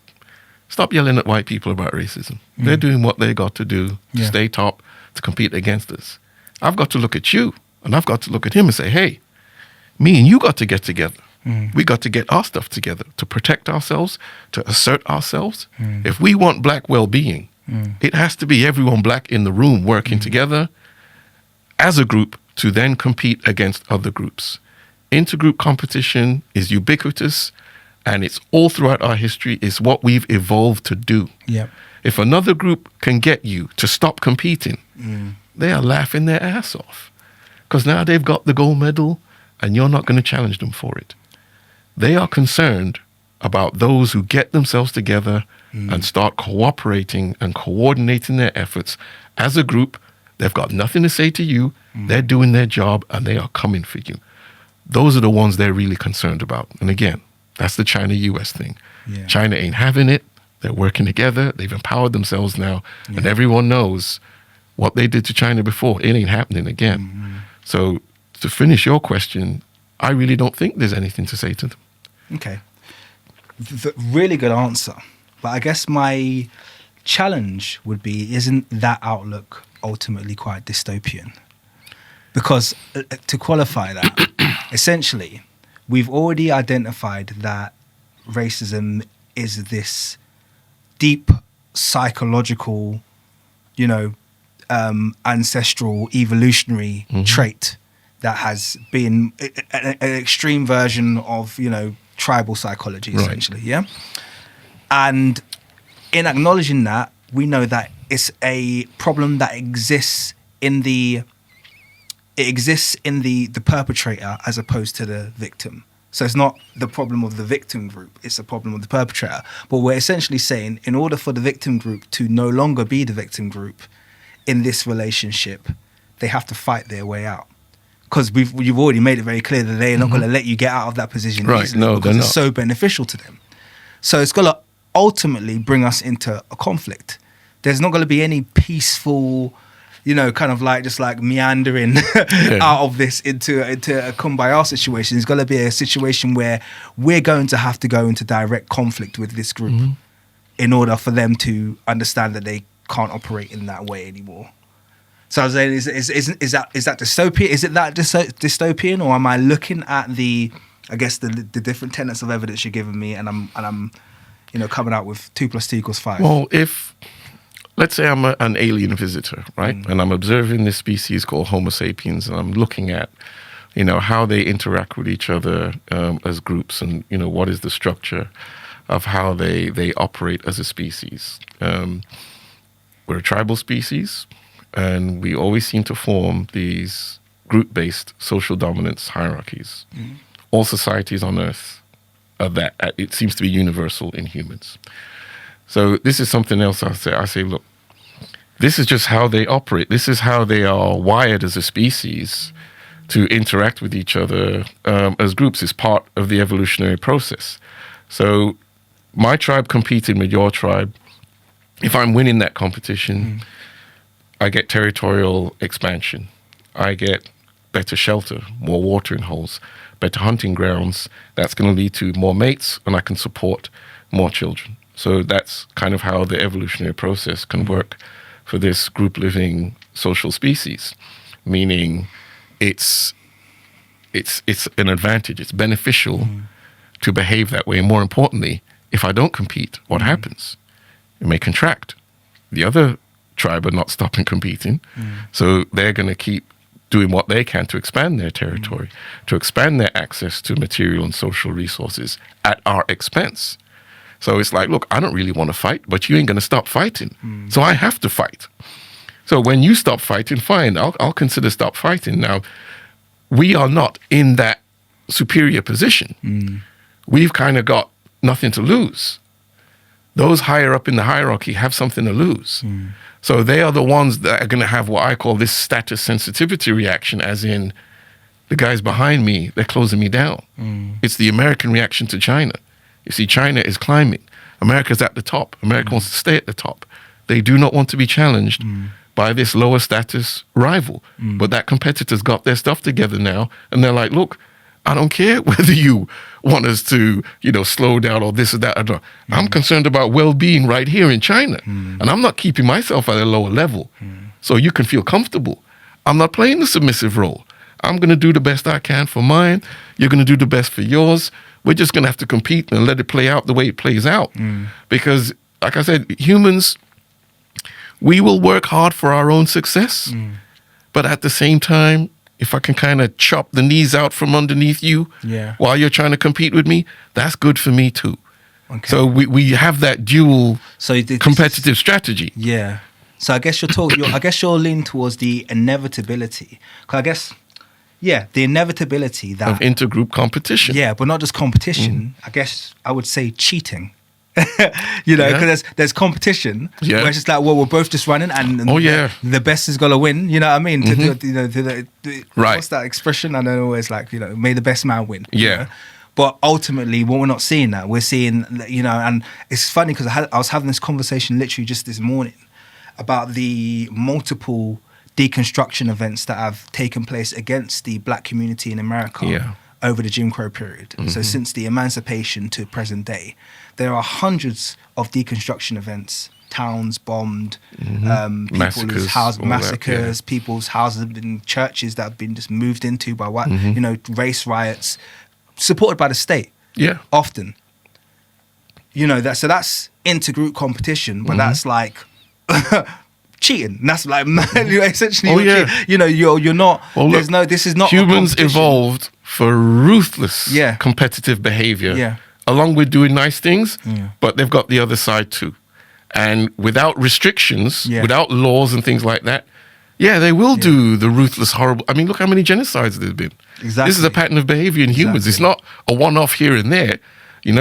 That's part of how that behavior evolved. And so when people think how terrible genocides are on that, what do the winners get? All that stuff you had, once I've cleaned you out, I've got all of that now. The space you occupied in the labor market, I've got your territory, I've got your property, I've got everything you had if I wipe those people out. I mean, look, there were 50 million Native Americans on the American continents. Wiping out those people and putting them on reservations, how has that benefited Western European people? They're all from Europe, significantly, right? They're from one continent. They control 4, including their own. They've got South America, North America. They've got Australia. They've got New Zealand. And they're at the top of the status hierarchies in all those countries. European institutions dominating those countries. Highly beneficial for them as a group to have 4 continents now instead of the one they just belong to. But they had to clean out the people on those continents to get it. So the genocide, they talk about maybe the Native American genocide being the biggest in human history. The flip side of that, all the benefits the people who committed the genocide got from that, the resources, the power, everything. I mean, what is Western civilization now without the American continent? How reduced in power would they be if they were all just in Europe, you see? So the benefits of that kind of behavior are massive. So this is one of the behavior patterns that's, low down, dirty, and ruthless. But if you can successfully pull it off, the benefits are huge. And this is, look, I always say this. Humans are a top predator. Don't ever forget that. Yeah. We move into every ecology. Whoever's there, it doesn't matter. It's over for you. There's a new sheriff in town now. When humans got to Australia and North America, they had all kinds of megafauna and animals there. A lot of them are extinct now because these little hairless, upright guys showed up. I see. I would be, perhaps you might class this as unfair, but once again, knowing, like, for instance, the history of the Americas, there is at least a small argument to say that lots of human groups have been able to interact much more favorably with their local fauna and flora than the expansionists, the Western European expansionists, who essentially have gone from continent to continent, wiping or creating mass extinction. At least that's it's a difference in the ability to kill at a very high number. So let's say when humans got to Australia, they didn't have machine guns. I don't think they would. But they did wipe out a lot of the megafauna there. There were all kinds of stuff there. Once the humans got there, they didn't last too long after the humans showed up. Okay. Same thing in New Zealand and North America. Now in Africa, they did survive. And you know why? Because they knew what we were. So giraffes and rhinoceroses, and they're like, yeah, those guys, they may look harmless, but those they're America's dangerous. the same. America had loads of when the Western Europeans arrived. America had they had buffalo and all that. But all this they had the guns, and like the Native Americans could hunt them at a nice level where they could use them, but they still existed in a high number. But when they came there with their guns and machine guns and that. And plus they were just they weren't even eating them, or they just wiping them out for fur or shooting them for sport and things like that. And as a means of defeating the settlers, the settlers. Yeah, removing it as a resource that Native Americans would use. Yeah, definitely. But that's it. Those are the benefits of that kind of behavior because, well, look at the benefits of white supremacy. Look at the dominant position it's put them in. So this is why that behavior pattern exists, and I'm not saying that's something that's just in do you white think it's people universal? That's, I guess, this is my question to you, because and this could be a coping mechanism, and I'm happy for you to turn around to me and say, stop coping, black man.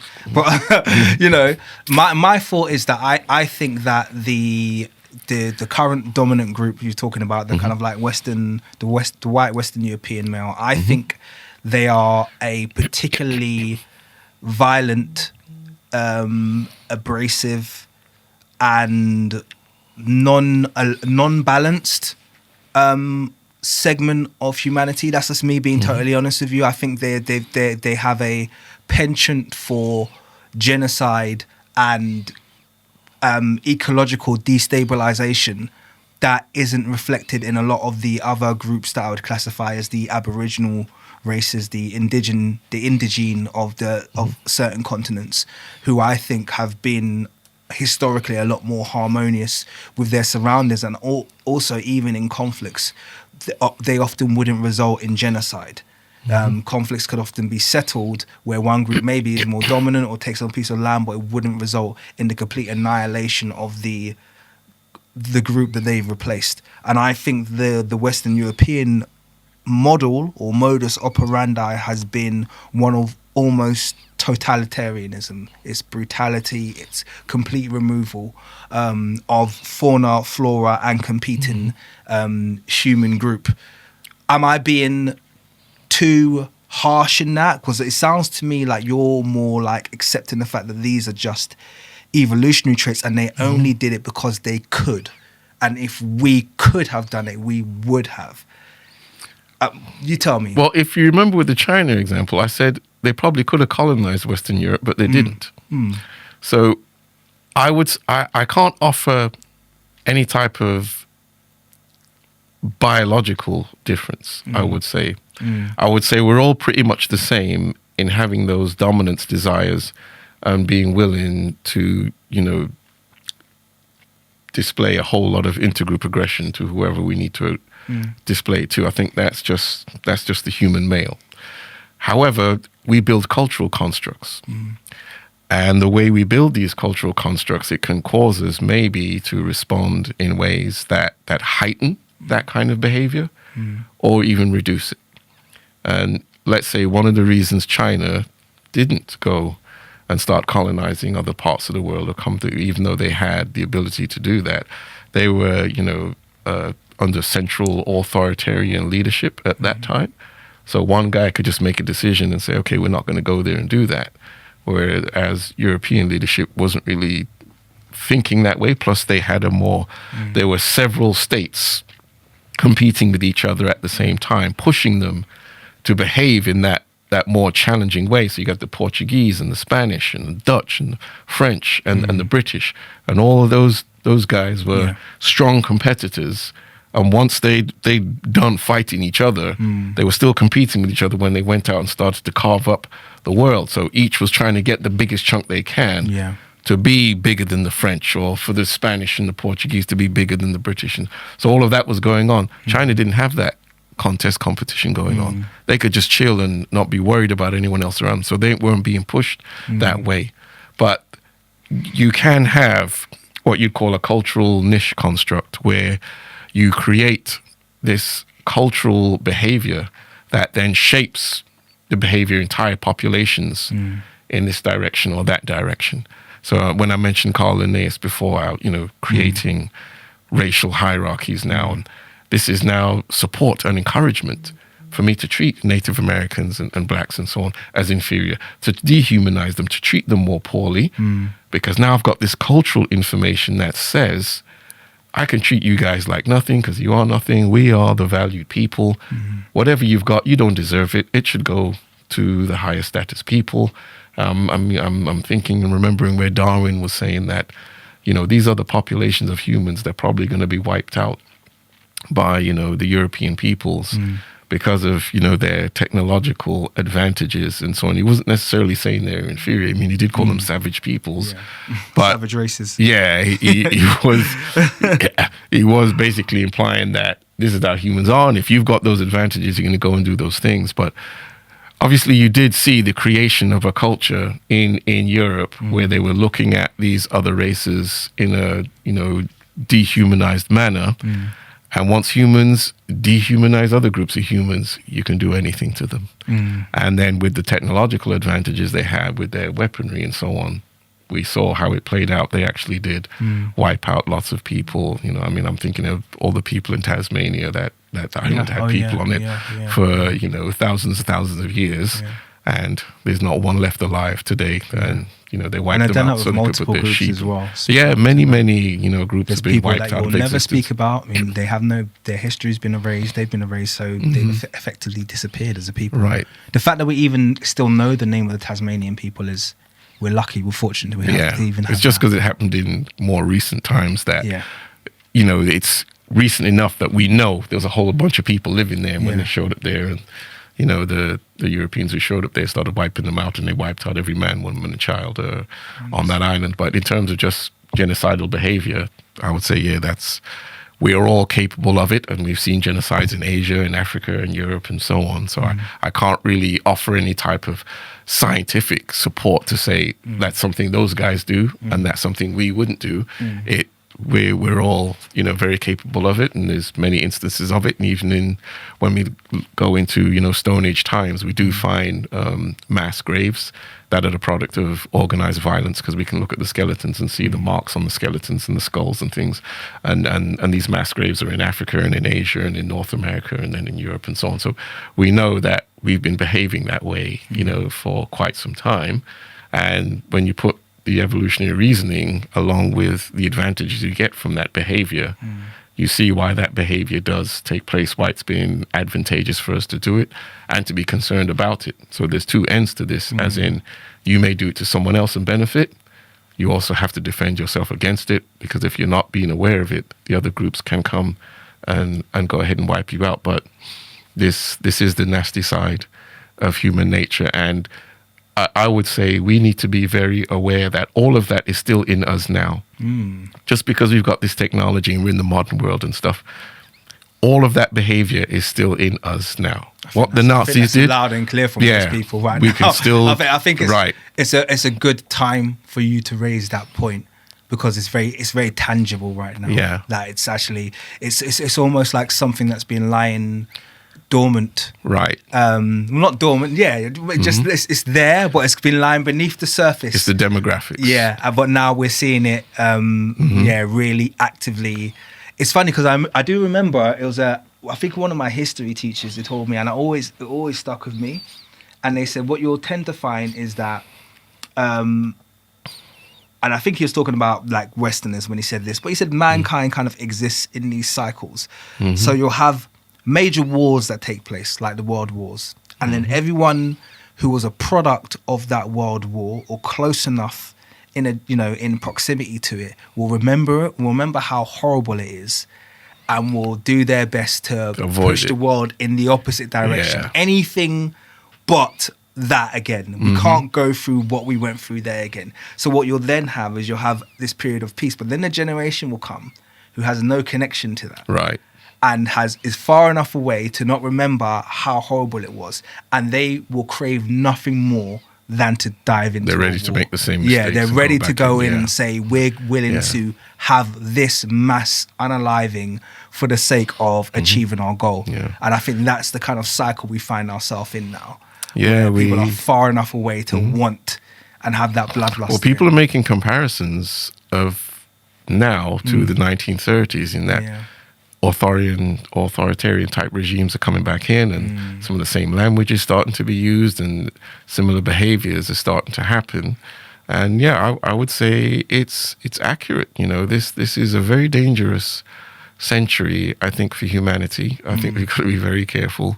And you know, I kind of agree with the people who are saying, look, we may not make it out of this century, at least not in the form we're in now. Yeah. You know, either it's we wipe each other out, or it's like a Walking Dead type of scenario where civilization has fallen. We're just living in these bands and stuff. But they're playing a very, very dangerous game, you know. And I mean, I make I wouldn't even really call them predictions in the book. I was just looking at the way people are behaving and saying, yeah, this is where we're heading. So I wrote a chapter on, you know, demographics, economics, and politics, where those things were taking us. And, you know, the book's written about 4 or 5 years ago now. And if you look at America, it's playing out exactly like how I thought. You know, they're all talking about authoritarianism creeping into their process now, and there isn't the same belief in democracy anymore, but that's because the demographics of the dominant group are in decline. They're feeling threatened by these other groups that are maybe not, because everyone's fertility is going down, but not at the same pace. Yeah. Right. So, and the dominant group is now seeing these other groups who seem to be, their populations are bigger or getting bigger while their population is declining faster. So now they're worried about maintaining their dominant position. What are you going to do to maintain your dominance now in the face of these demographic and economic threats? And that's what's leading, you know, possibly to some instability and maybe, you know, either civil, you know, ethnic violence within countries, and then some stuff between countries as well. But we are I'd say we're moving into a dangerous period of time where this demographic upheaval is causing, let's say, people with the most technology to start fretting and thinking about how they're going to use this technology to restrict and to maintain their dominant position. And that's a dangerous position for the world, I think, to be in. But for us black people, I think we have to be highly aware of how we are perceived. And of course, our population isn't declining as fast as some other populations, certainly not on the African continent. So maybe the black subpopulations. They're trying it by artificial means, and that's why we have to be very cognizant of that as well. I did put a section in the book of a warning from history and how apartheid South Africa tried to, you know, destroy the black South African population with, you know, HIV, and they actually were trying to create a biological weapon that would kill only black people. And that was hugely dangerous for them to do, because of course when you create, you know, some new super weapon, it never stays with one country. So if they actually achieved it, look, it wouldn't surprise me if it's been done now, because this is about 30, 40 years ago. And, you know, Oxford came out with some research recently that said ethnic bioweapons are possible that can kill only certain groups of people. So you can create a weapon that will kill certain black ethnic groups or Asians or whites and so on. Now, if you're concerned about, let's say, the growth of the black population, and let's say they did actually achieve that at some point, I don't think that weapon would just stay in one group's hands. And certainly if it got in the wrong group's hands, I'm sure they'd love to release it and reduce our numbers. But the behavior of apartheid South Africa towards that large black population, it kind of tells you how other populations will want to do that too when they're under the same kind of threat. And more the hypocrisy that will be displayed, because supposedly champions of democracy and freedom like Margaret Thatcher and Ronald Reagan were supporting a white supremacist government that, you know, state-sponsored white supremacy. I would never listen to anything either one of you two wanted to say. You can't tell me about democracy and freedom. But history doesn't condemn them. This is the thing. Well, this is why we have to have our own educational system. Exactly. Because schools will teach Margaret Thatcher as a hero to our children. Her son, Mark Thatcher, and his attempted coup in Equatorial Guinea. Exactly. Yes, I do remember that. And he managed to get off without any prison sentence. He tried to overthrow a standing government. He should have been tried for treason and executed. So this is the kind of double standards that we compete against. Don't listen to what they say. Look at what they do. But this is why we have to have our own education system, because you can sit down in a class in America or here and they can teach you that Ronald Reagan is a hero. They will teach you as a black person, he's a hero. He's no hero to me. How can my heroes be supporting apartheid South Africa? And you're going to teach me to respect that man. See, so this is why we have to have education towards our own interests. And that's you know, the point you want to make, because when they want to do things like that, they, like you said, they cover up what they want to cover up, and they will just teach Margaret Thatcher, champion, hero, first female prime minister, all of that. But she's calling Nelson Mandela a terrorist. And no, thank you. She's not my hero. She can be yours. I'm sorry, not mine. Well, I mean, Churchill, we could go just back through the long, and we were talking about the Tasmanian massacre a minute ago. Like, he fully supported genocide in the Australia. So, like, you know, this is every time. You know, it's funny actually, because I saw it was just a meme, but it did make me think. One of the things about the black race, and this might even go hand in hand with our evolution, and it might go hand in hand with this kind of the jealousy that I think you've done a really good job in kind of like really, putting it very clearly that there's a jealousy that's felt towards the black group, and in particular black males, from white males. And I think one of them is that if you look at the black male group, in spite of our very low social status, which I think we can all agree on, there is this thing where our heroes, the people who are actual real heroes, you can actually create holidays about them. You know, you could create biopics about. I mean, these are great people, in spite of the fact that in terms of our social status it's so almost insignificant. But if you look at the people who have actually been champions, there are people that people of all races can look up to and go like, no, he was something special. And someone noted that if you kind of juxtapose that to our kind of like Indo-European counterparts, for want of a better word, all of their heroes tend to be questionable. Like, there's always a genocide or some kind of they did good stuff for white people, a scandal, but they did some mean stuff to some other groups of people. You know, it's like, where, if that's that to me is like, that has to hit home. Do you know what I mean? Where the fact that you actually, in spite of being the dominant group, name a hero. Name someone who history is going to look favourable upon that has come out of that group. Oh, he was a great person. Only one I can think of they murdered, which was Princess Di. You know, I thought she was a fantastic human being. And I think everyone could agree with that. But our monarchy despised her. Yeah, I think she was a bit too nice, wasn't she? There's a significant lack of actually admirable people coming out of that dominant group, and that has to have an effect on this kind of like evolutionary psychology that you're talking about. Because once again, yeah, we do have this physical dominance, but also is there something more? Is there like there is this, I don't know if you've talked about, but it's almost like this charismatic score that it seems to me like the black race seems to have, where look at Muhammad Ali's, and these are people who in spite of their skill set captivated the imagination and the following of the world. The Nelson Mandelas, who just made people they have this ability to really garner the respect, and everyone unanimously can say that is a great man. That is something that we seem to have a lot of in the quote-unquote black community. Oh, I'd say you're onto something in terms of there can be a concern. I guess you use the word jealousy.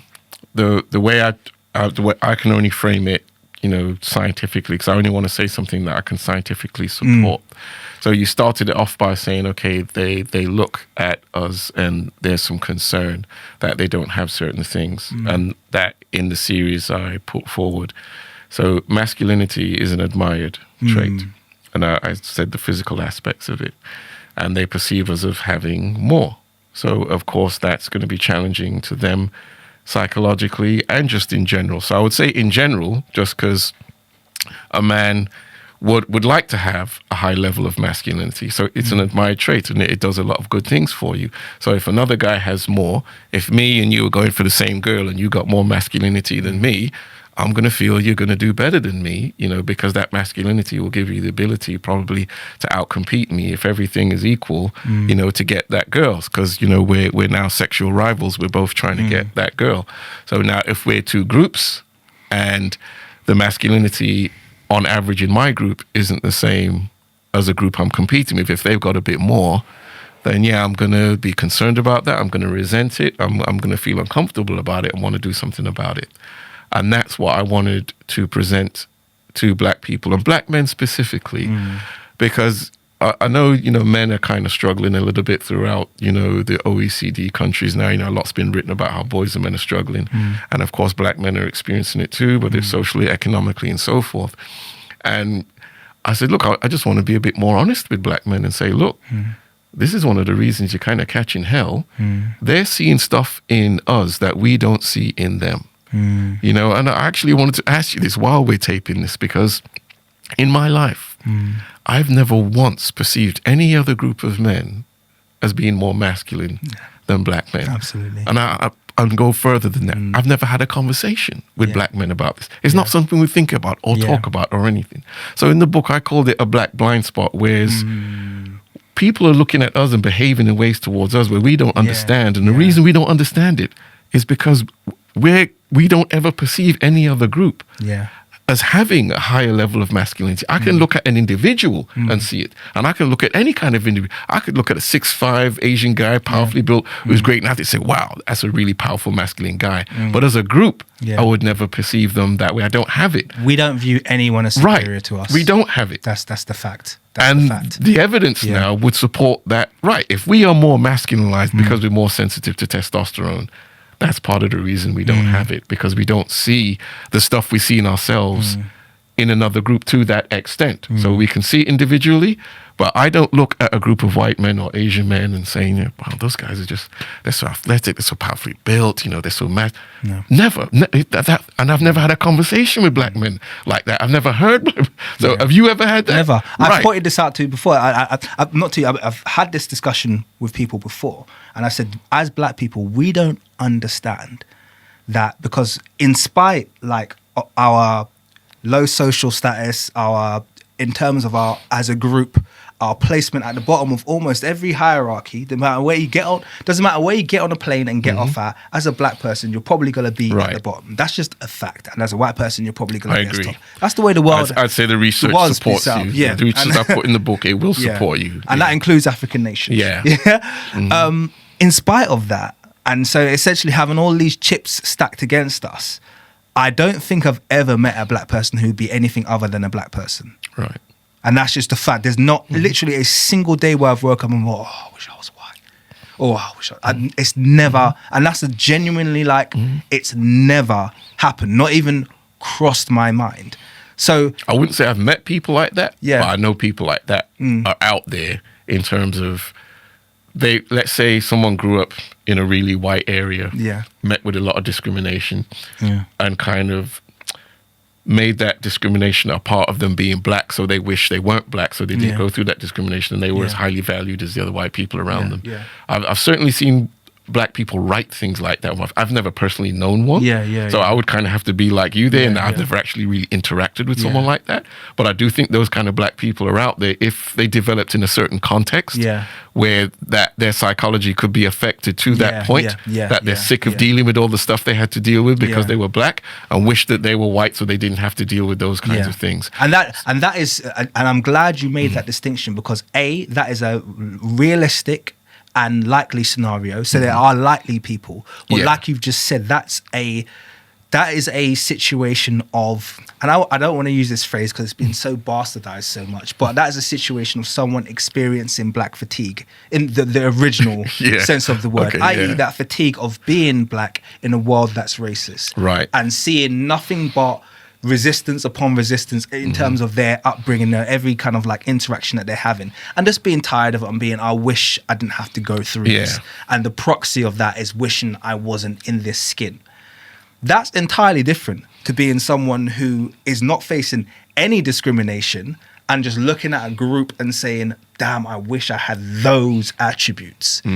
That's entirely different. It's like you're not facing anything, but you're looking at a group and you're going, man. And I knew, you know what actually made me realize this was real? And this is going to sound really wild. There was an episode of South Park, and I was like, this is actually a real thing. I don't know if you've seen it. I love South Park. But there's this episode where I think it was Kyle, who's one of the kids, he gets this surgery because he just wakes up every day and he's like, I wish I was black.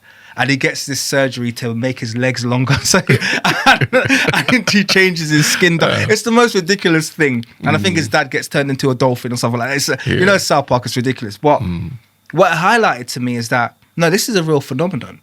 There are kids who wake up and go, oh, I really wish I was black. And I know that's the case. I know that's the case in certain communities. I'm not going to start naming communities now because it will get very contentious. But I know that is very real. So this idea of, I mean, would you say then that racism is a symptom of this inferiority?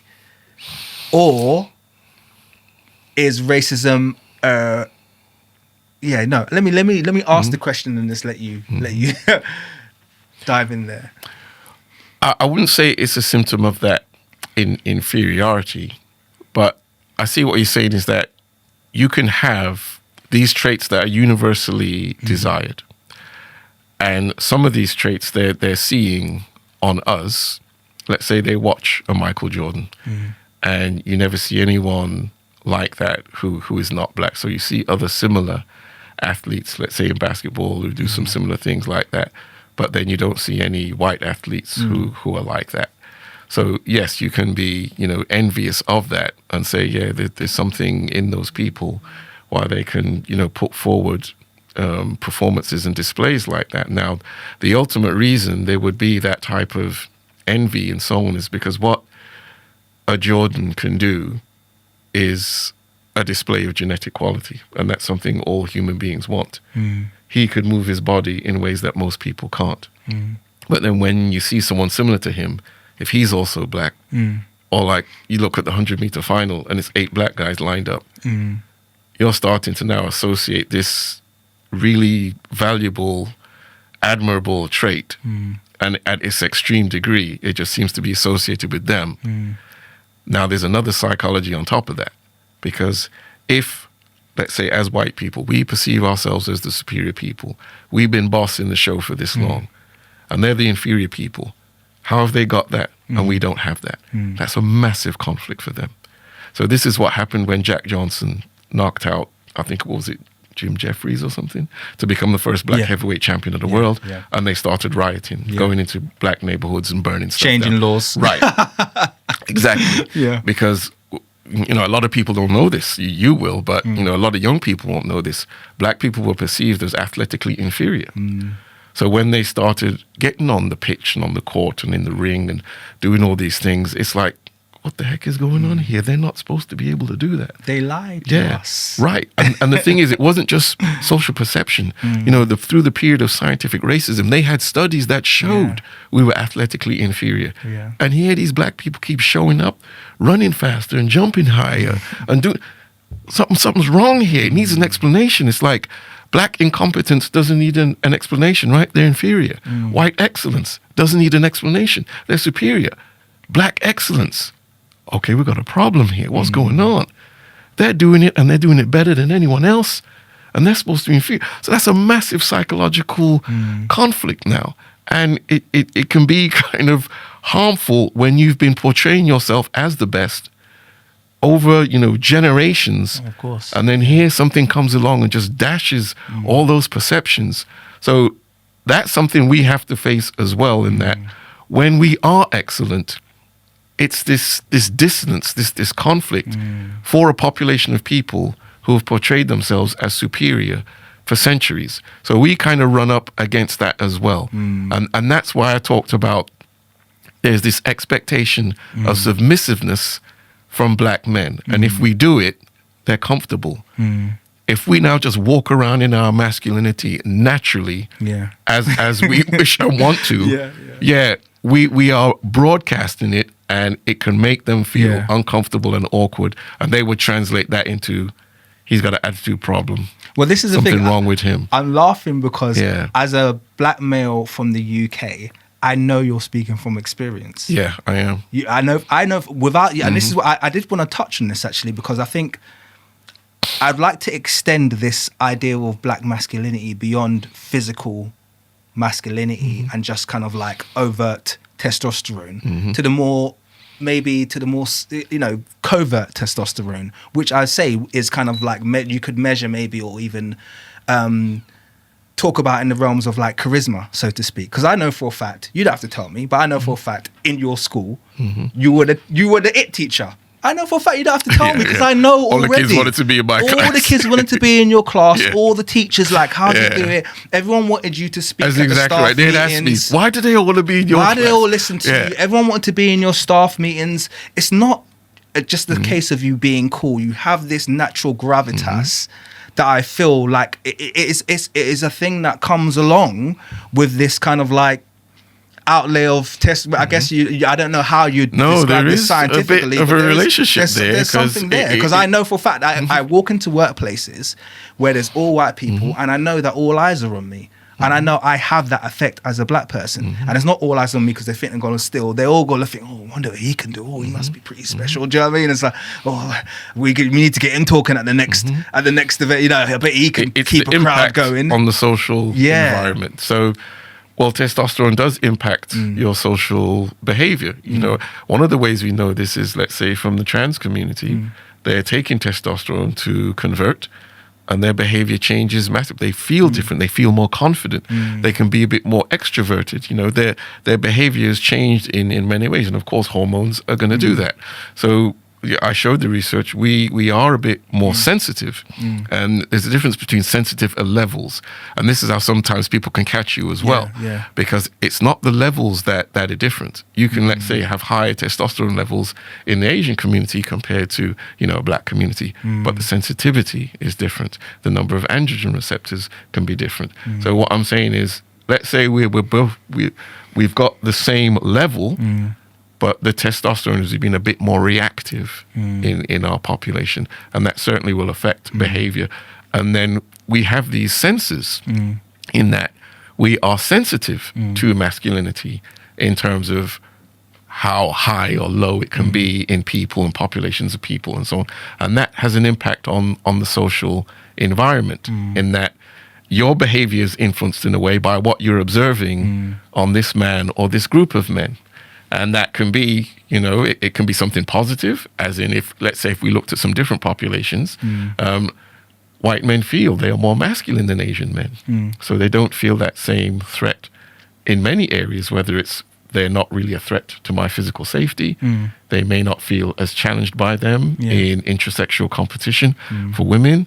When you look at the asymmetry in dating, mating between, let's say, Asian men, white women, white men, and Asian women, you'll see much more it's Asian females, white males, and a lot less white females with Asian males. So they're not feeling that threat. Perception of masculinity is involved in that. And I would say, the way they portray Asian men through various forms of media, they really do emasculate them. They portray them as being less masculine. And I think that plays a role in the mating asymmetry we see there. Let's say you're a little Asian girl, you're growing up in America, and you're seeing the men of your own ethnic group being portrayed in a very emasculated way. They're doing that to us now, though, as well. Yeah, they try, but I'm just going to say it. I think our masculinity is just so overpowering. You simply, you can try to emasculate us, and they do. Sometimes they want to put black men in dresses. I always argue like Netflix, you don't get a functioning straight black male. Right, they will choose certain, black men to do that. But then at the same time, you can turn on a football game or a basketball game or something like that. True. And then you're seeing a whole lot of masculinity. Right, we can't do the same with Asian men. So let's say we were only being represented through media and Hollywood and stuff, and they're going to pick who comes on TV and stuff. So you can do that kind of stuff, and we are so culturally programmable, you probably can do that. Yeah. But we've pushed through in some other areas, so that's kind of mitigated it for us. But I do think Asian men have had it hard in how they've been portrayed in this part of the world in a very emasculated way. And I think it has affected. Have they been portrayed hard? I don't know. I'm not sure if I'm going to make a theme for them. I do, yeah. If I'll be frank, I think they're portrayed as they present. Unless you want to give me an example. Well, do you watch things that actually come out of Asia? What, as in like Asian programming? Do you watch let's say movies from China or North Korea? or Korea and things like that. How do they present themselves in their own movies and television shows? I'm talking about how they present themselves, as in like.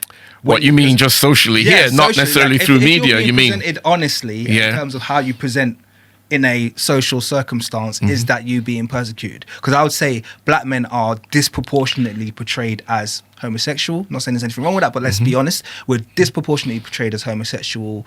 We're disproportionately portrayed as dysfunctional in relationships. For like I said, functional. Heterosexual black males are almost just omitted from every script that you can think of. I wouldn't say I see Asians portrayed that way. And I do agree that, you do see a lot of those roles with black men that way. But when you control, those media, avenues and stuff, if you control it, you're going to want to put yourself in the dominant position. So you're going to handle the Asian men and the black men that way because you want to stay top of the hierarchy. So that's going to happen. It will happen unconsciously and consciously. Because if you feel, this, you're not going to put the black men who you feel threatened by in that position to then broadcast that strong positive masculinity, not just to their own community, but to yours as well. Because that's going to be a threat to the status within your own community, just like what I've just told you about the asymmetry between Asians and whites. If they've been able to have some control over the image of Asian men in media, and then Asian women are growing up seeing the emasculated next to the emasculated, there will be a tendency for them to go for the more masculinized, positive version, high status males. So this is why you'll see the number of them going for white males much higher, because from their 5, 6, 7, they're watching Disney Channel and they're seeing the tall blonde guy and he's all masculine and cool and this and that. And when they see the Asian guy, he's just a nerd and he's small. And so if you do that over and over and over again, then you're going to get that problem where now as adults, they may find the population from an outgroup males as being much more attractive than you. And when I look at some of the numbers, I looked at the numbers in America with, I think Asian American women, like maybe 39% were married to a man who wasn't Asian. And then when you add those who aren't married but are girlfriends, that's quite a squeeze on Asian American men in terms of finding Asian women partners. If 40% of your women are married to other men, and then a significant percentage of the other women are just girlfriends to those other men. I can understand why some of the things I read from Asian American men are like, yeah, they've portrayed us this way, and you know, it's really harming us in the mating market, and you can do that. So they've had some social control over the perception of Asian American masculinity, and then it's affecting their mating outcomes. And I would say, but I mean, you asked the question earlier about how they portray themselves. Because we're talking about Asian American. I know what kind of demographic of Asian we're talking about, but I don't think they portray. It's like masculine, traditional masculinity, Western masculinity, or you could say, even African masculinity. But traditional masculinity is not looked upon. Like if you're gonna go to somewhere like Korea, for instance, the attractive men are really effeminate. They've got white skin, makeup, peroxide, maybe blonde hair. South Korea. I wouldn't say North Korea. Yeah, definitely not North they're not Korea. into that. Yeah. But I say Korea in that the Korea we have exposition. But that's cultural though, right? So it's the K-pop absolutely. phenomenon. And, exactly. You know, exactly. they're portraying. It's the same in Japan. It's very similar in Japan. So this is a large part. So, like us, once again, this is. And by the way, when you China are kind of banning some of that stuff. They don't want I don't blame them. K-pop culture coming there and making their men a bit soft. It's very clearly preferential to white. It's kind of like you're already putting yourself in a second position to white people because you've made that kind of like aesthetic, you know, putting actual, you know, makeup on your skin to lighten it, and then dyeing your hair blonde and saying this is the most attractive male in our society. So you're clearly saying that white men are the most attractive and we are second to them. So that would relate to the prestige bias psychology. You can't then come to America and then complain about your perception. I'm just like, I don't think you're even depicted that much in American media. The fact that you're not competing with American males when your women are coming to America, isn't that of your own doing?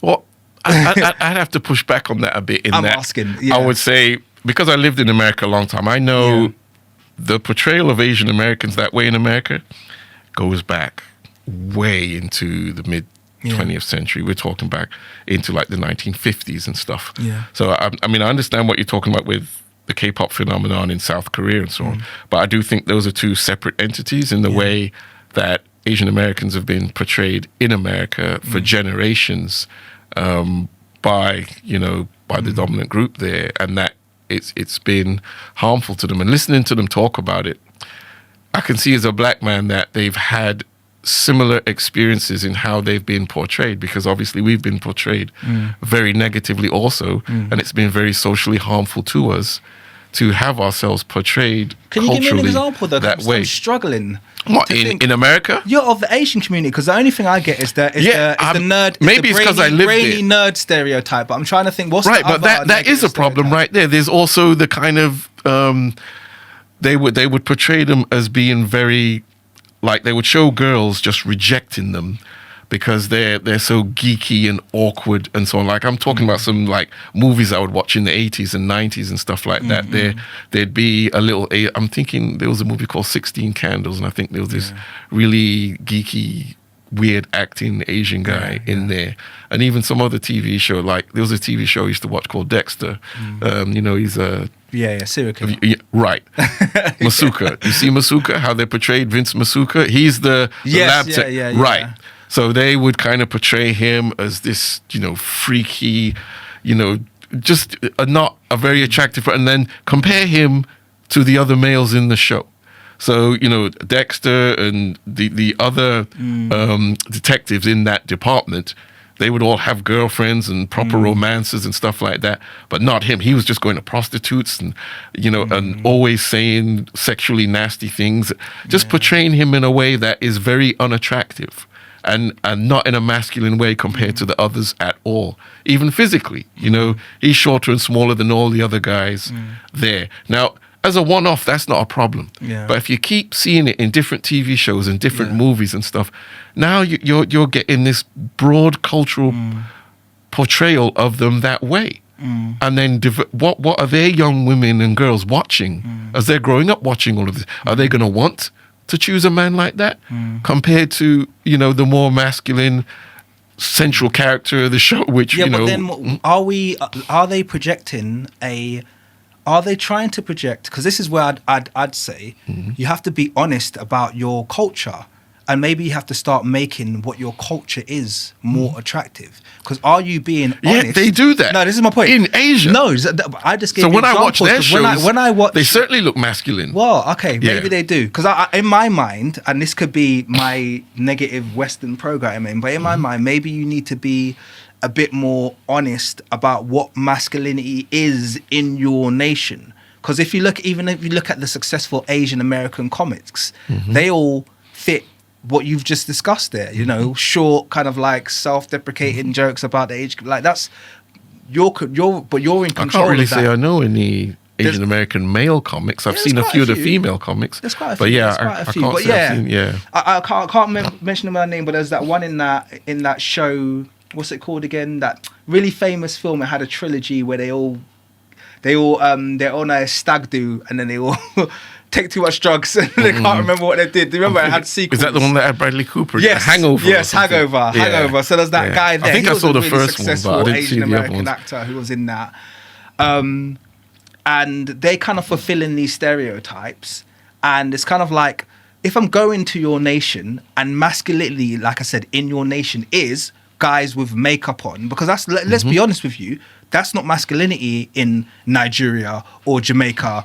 In Nigeria, Jamaica, masculinity aligns with the Western masculinity. It's kind of traditional masculinity, man's man, you know what I mean? But if masculinity in your nation looks like this, I feel like you're projecting if you're coming and you're complaining that But your that's a women very don't- recent phenomenon, though. Like Is what it? you're, What was yeah. it like before then, though? Because I'm an wasn't- anime That's fan. a very and I've like never the seen- K-pop thing and Yeah. the way they're portraying the males there now. But That's I'm a just saying, because it's a very recent thing. I'm an anime fan, and they've never reflected the same kind of masculinity, even in their culture. So I'm not talking about how I'm talking about in your own culture, in your own that whole, first of all, idealization of white people, that's endemic. That you goes definitely back. see that all Yeah, throughout that goes anime, back into yeah. the 70s, 80s. You can see it in the Yeah. cartoons and stuff like that.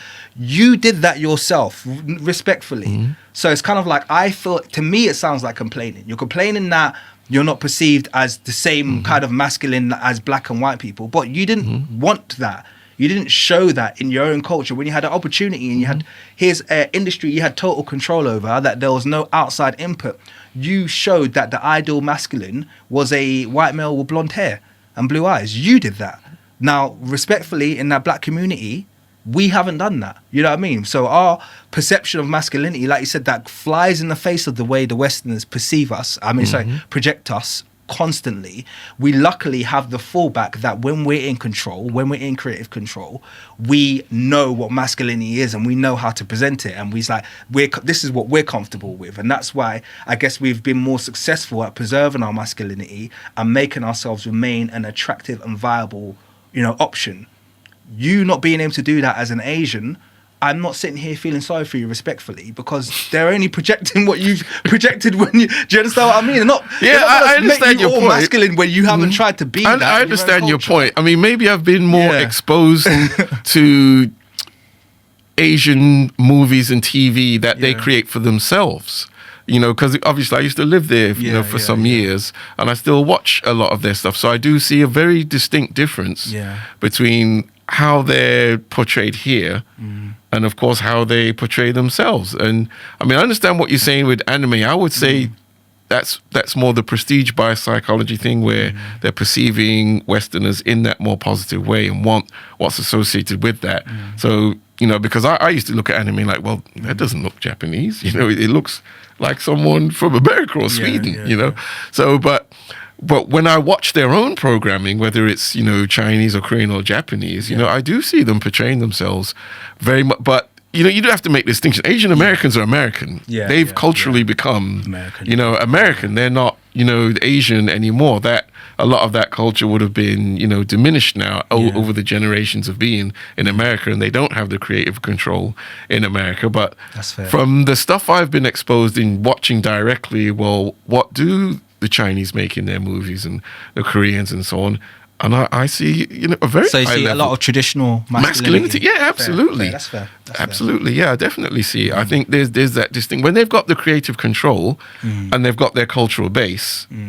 That's what I see. And I do watch. Quite even as a kid here, there will be things that came out of China. I used to love the like kung fu movies. Yeah, So, Water that's a Margin good and Monkey example. and things like that. Yeah, They certainly were presenting themselves in a masculine way. Okay. But look, men will do that. Yeah. If I can present my crew as the masculine crew and your crew is a bit weaker, that's going to advantage me in the social environment. Exactly. And if I've got control over how you're portrayed, I'm going to do what's to the advantage of my group. That's male mating psychology, really, to want to put yourself in the position to enjoy the top social benefits, your social position advantage in that society.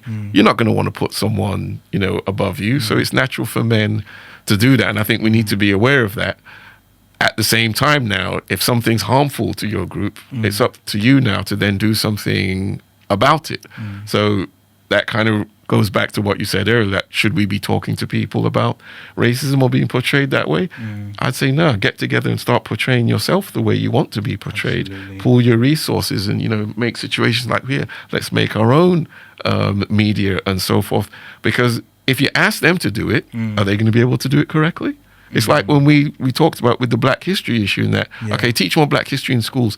Are they qualified to do it? Can they do it the right way? Or are they just going to teach, well, you were slaves and you've come here and you fought racism and you got up from the back of the bus and so, well, hold on a minute. There's a couple thousand years of history you're missing out.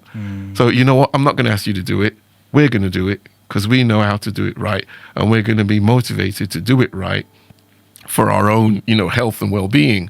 Whereas, like you said, that teacher came in so happy to say, we taught them that it was the Africans who were enslaving them and they were so happy to sell their people. And it wasn't just us. And she was so enthused and positive to come and say that because she's felt, I don't know if it's white guilt or what you would call it, that, it's just all the white people enslaving people. And it's so good now to let's kind of spread out the blame a little bit. So she was feeling good about that. And so you say, we want it taught accurately, correctly. Let's be responsible. Let's do it ourselves. Let's not ask anyone to do something we should be doing ourselves. And I take that attitude on many different domains for us, that if we're going to want it done right, we're going to have to do it ourselves. And that's where you're supposed to do it, really.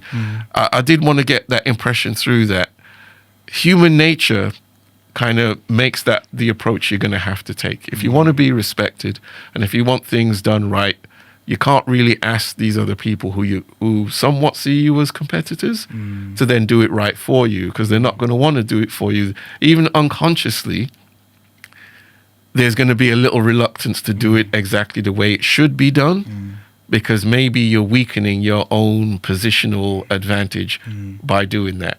And that's what I wanted to kind of portray in the Black Masculinity series, that if they're seeing us as being physically a bit superior to them, why would they want us to make us socially equal to them?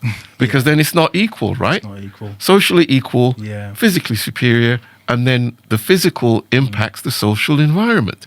So if I remove that, okay, we're not going to perceive you as aggressive and criminal-minded and less intelligent anymore. If we remove all of these negative stereotypes on Black men, but at the same time, we're still seeing you as being more athletic and, like you said, maybe more charismatic, got a bit more flavor to them, and they're a bit, more physically masculine, taller, carrying a bit more muscle, a bit more depth in their voice. And now you've removed the negative stereotypes. Yeah. That's going to give Black men an advantage. Massive and let's advantage. be logical about that. London in the 80s and early 90s. Right. There was no competition. Right. So do you want to give that kind of advantage to a rival? You're not going to want to do that. So I'm not going to ask white men for anything or anything like that. I know they're not going to give me any social equality. And that's okay, because I don't want to be given anything. I can work with other Black people and Black men and make my own situation as strong as I want to make it, by coordinating, being more pro-social with each other, pooling our resources, educating ourselves accurately towards our own interests. That's our responsibility. And when we're talking about masculinity, isn't that the masculine thing to do? Get up and do it yourself. Work it out yourself. Don't ask no one for nothing. Get the job done yourself. And I'm saying this is what we've got to do. Just recognize human nature, see the other sides. They're going to see you as competitors, and the psychological research clearly shows we are perceived as competitors. And if we're perceived as competitors, they're never going to bring you up to their level. You want to beat your competitors, not bring them up to where you are. So in recognition of that, how do we improve things for our community? How do we improve black well-being? First of all, we've got to be aware of how we're perceived, and then start taking steps to act, to interfere with those processes, and then do the things we need to do to be in a position to protect ourselves. Because I think protection is going to be necessary, because as things become more harsh with the demographic situation and so on, we will have to have things in place. I mean, before we started this, remember we talked about technological unemployment, right? When we looked at, let's say, COVID, we looked at youth unemployment. So 16 to 24, it was 13% for the white population. It was 35% for the black population. So technological unemployment, with the AI coming and taking something, that's going to hit our community 2-3 times harder. Are we even having that discussion in understanding that we can't just listen to the mainstream discussions of how technological unemployment is going to hit people? It's going to hit us a lot harder. We need to be aware of that, and we need to be saying, okay, what do we need to do with our special set of circumstances and challenges that we are going to face with what's coming for everyone, but 2 or 3 times harder for us? I haven't really seen that conversation being had. Even I put statistics in the book showing, let's say in America, they're talking about black male unemployment being over 50% when all this technological stuff comes in. So can you imagine that? 55, 60% of young black males being unemployed? Now, I work in knife crime, right? I'm an educational consultant. I go into schools and I talk about the knife crime problem. Now, I know one of the reasons that happens, there's status conflicts, right?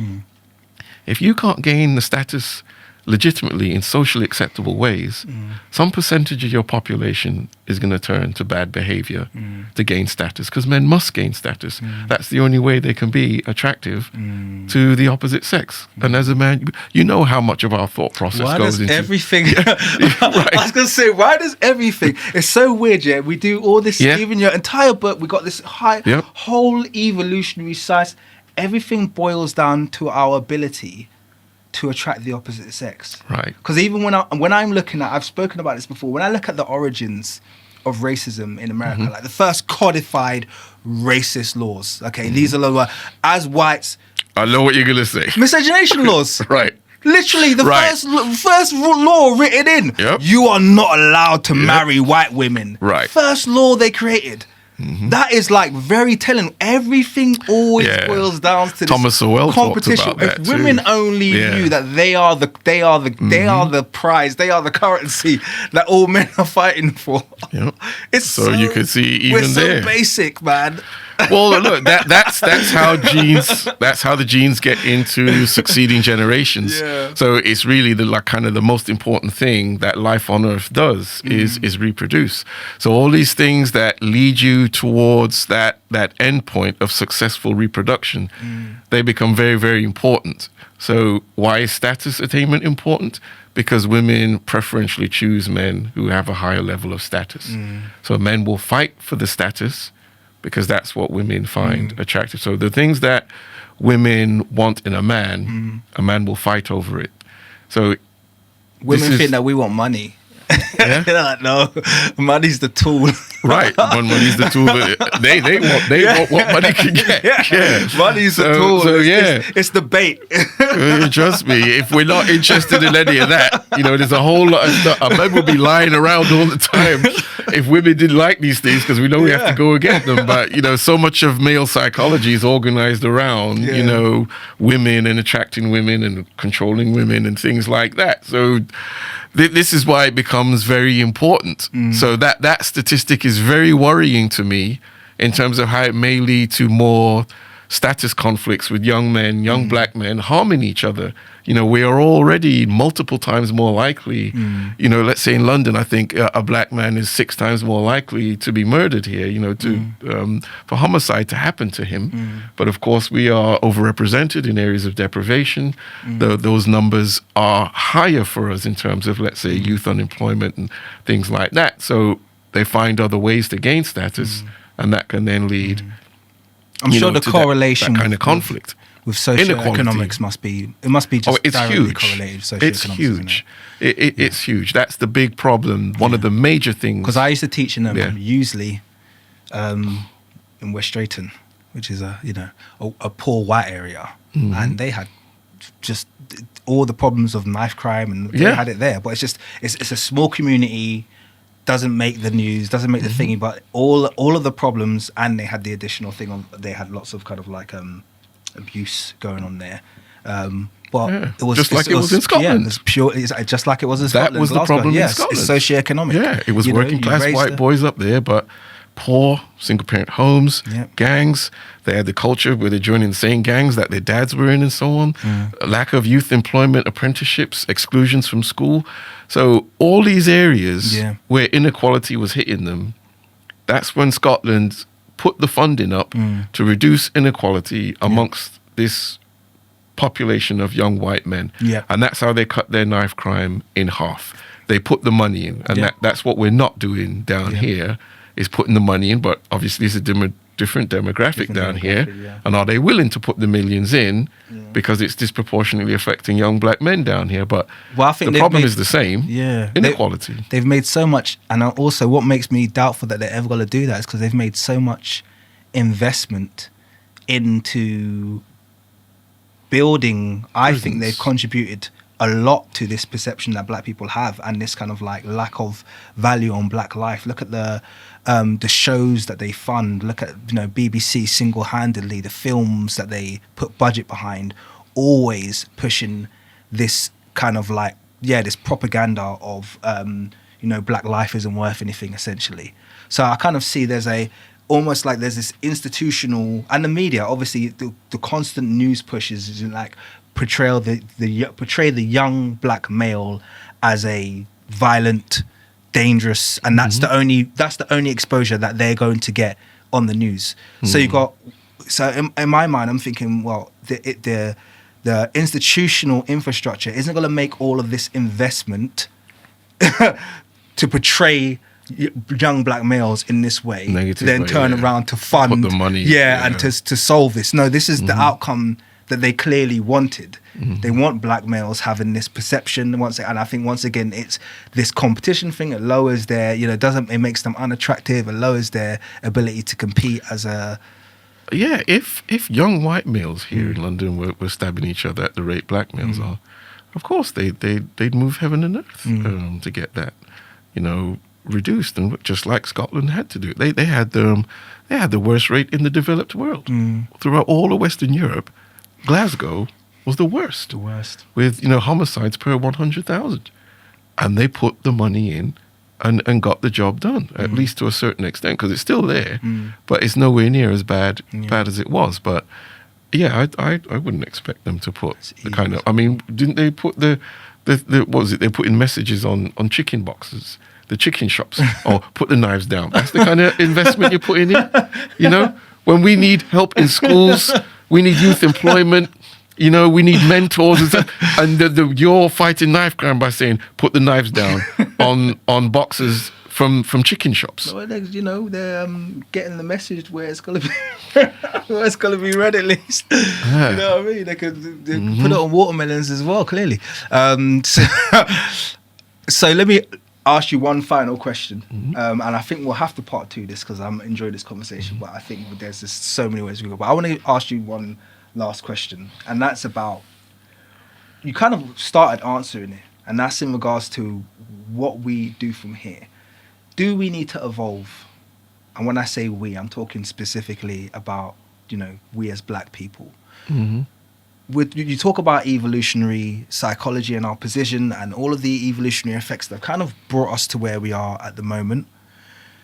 In order to get ourselves out of this, we've also established the fact that there's got to be conflict, and it's not going to be something that's going to be done passively. It's going to have to be done actively, and inevitably it's going to bring us at loggerheads with the group that's set to lose the advantage of keeping us here.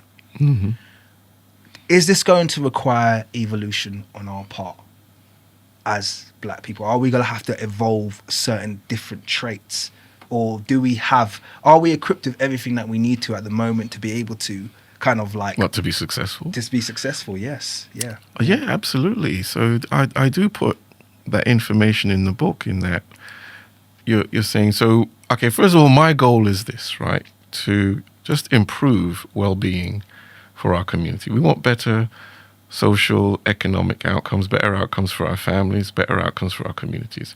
We're not looking to dominate anyone else. We're not looking to take anything away from anyone else. We just want to improve well-being. You know, we just talked about, let's say, about the knife crime situation, or, you know, boys struggling with educational and attainment. I do get concerned a bit about the lack of male guidance for young boys. So that's, I think, a major area of improvement. But generally, you can see what I'm talking about. I'm talking about the improvement of well-being for our communities that we control. I'm not really into let's vote for this guy or they're going to help. I don't believe that because I think our position hierarchically has not changed. Because people say, oh, it's not like the 1950s and 1960s. Well, what position were we in the 1950s and 1960s? We were at the bottom. Where are we now? We're still at the bottom. So just because you can say, well, you can have this job now, or you can go to this school now, and so on, the hierarchy has remained stable. And that is the concern, that whoever is getting the worst of those outcomes, well, they're at the bottom, and we're at the bottom. So we're still getting the worst of those outcomes. And then with the way technology is going to change the world, we seem to be kind of absent from that technological revolution, the benefits of it, and so forth. So I'm saying, to improve our well-being, we've got to start coordinating our actions in several different domains. So I know I've talked a lot about education. I'm concerned about our mating practices. I'm concerned about the amount of vitriol that's going on between black men and women, you know, in several different communities. The men saying this and that about the women tossing this and that back. We are our best allies. The most ancient alliance. We are only allies, Yeah. so I would say. Go on. But the most ancient alliance is the man and woman of the tribe coordinating. And if we are not on the same page and coordinated, then what's going on with our kids? They're not getting the right emotional and psychological investment. You know, there's too much, well, even if the man isn't there, well, he's paying child support. Ain't about the money. They need, you as a black man know, we need that emotional and psychological investment from both. We need to see great respect between those two, and then we need that emotional investment from both. That way, we are now developed the right way. And this is how you develop the family and the community. And these are some of my major concerns, that we aren't working hard enough in those areas. First of all, just being real about our situation. So throughout that whole black masculinity series, I'm saying, look, black man, this is what they see when they look at us. This is why they treat you that way. It ain't just about those stereotypes.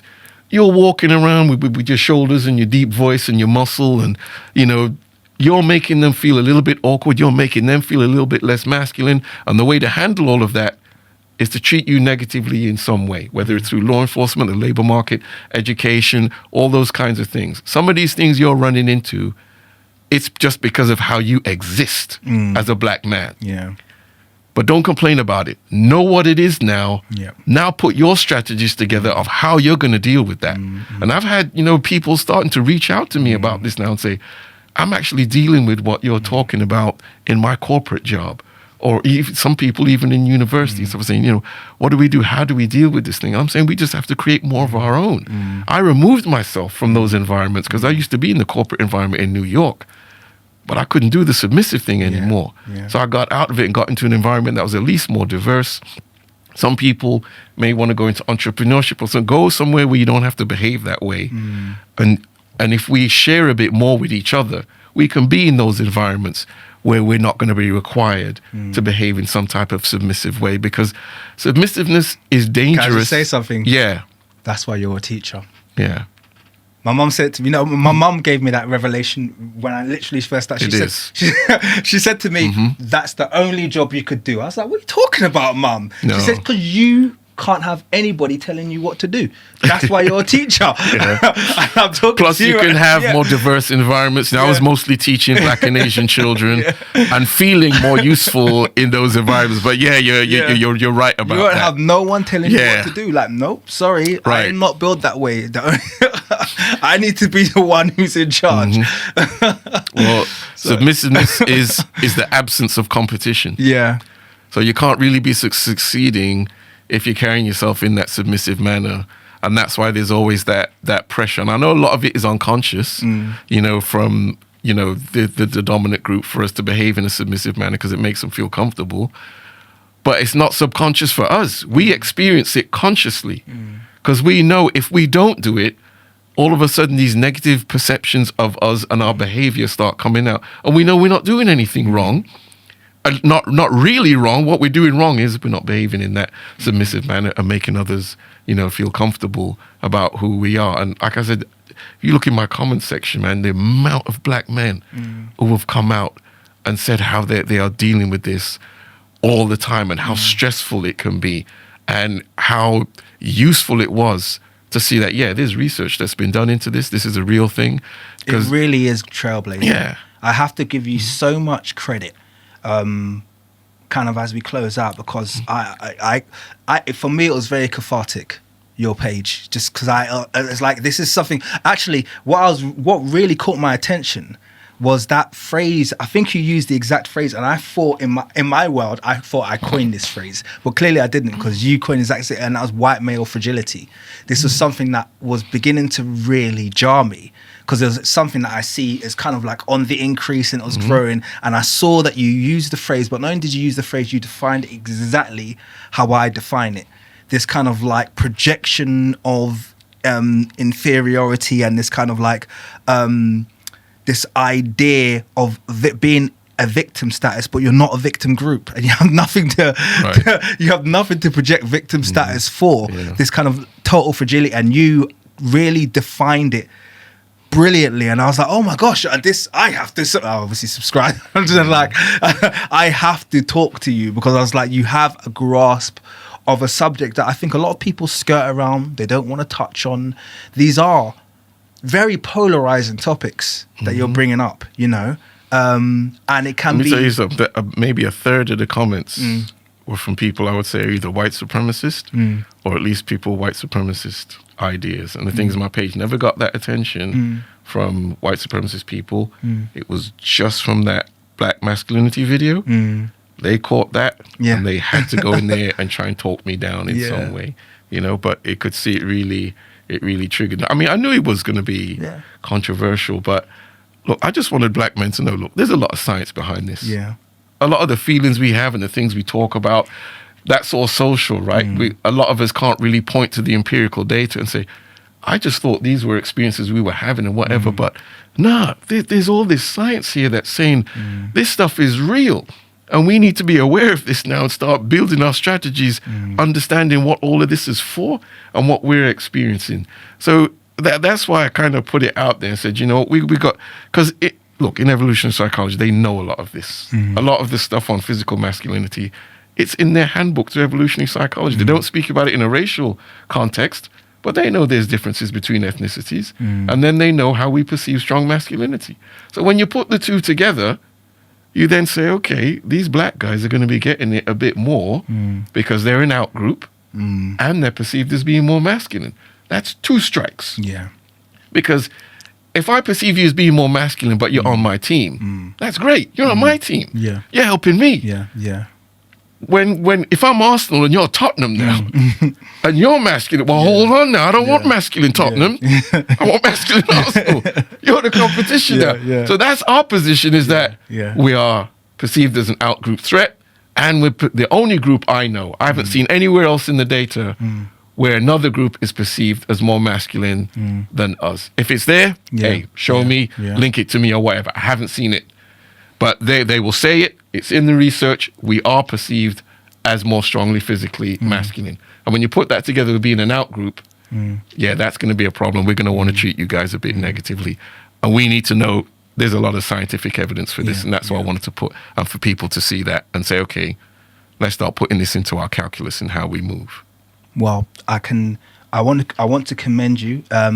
So far, it's a phenomenal read. I haven't read it, like I said, because it's that long. Yeah, it's very exhaustive. It's a bit of a read. But it's a phenomenal piece of work you've done, and I really want to commend you as well for the channel, because I think obviously you've made that channel and it's made your research more accessible as well. So I just want to encourage everyone who's watching right now. Where's my camera? Is it that one? No, it's not.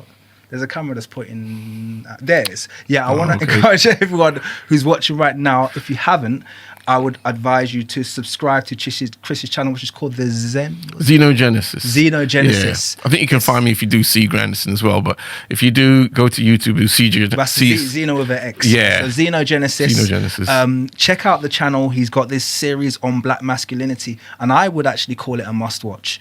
I think it's must-watch information. It's information that I think all Black males need to consume, just to, like you said, understand the landscape. Okay, it's not about us splashing our testosterone all over people, although you've got to do that inevitably as a Black man. You need to also realize that. But anyway, but it's not about that. It's about understanding the way that we're perceived, and it really helps you to understand what the mechanics of racism are, because a lot of people don't perceive, and we don't.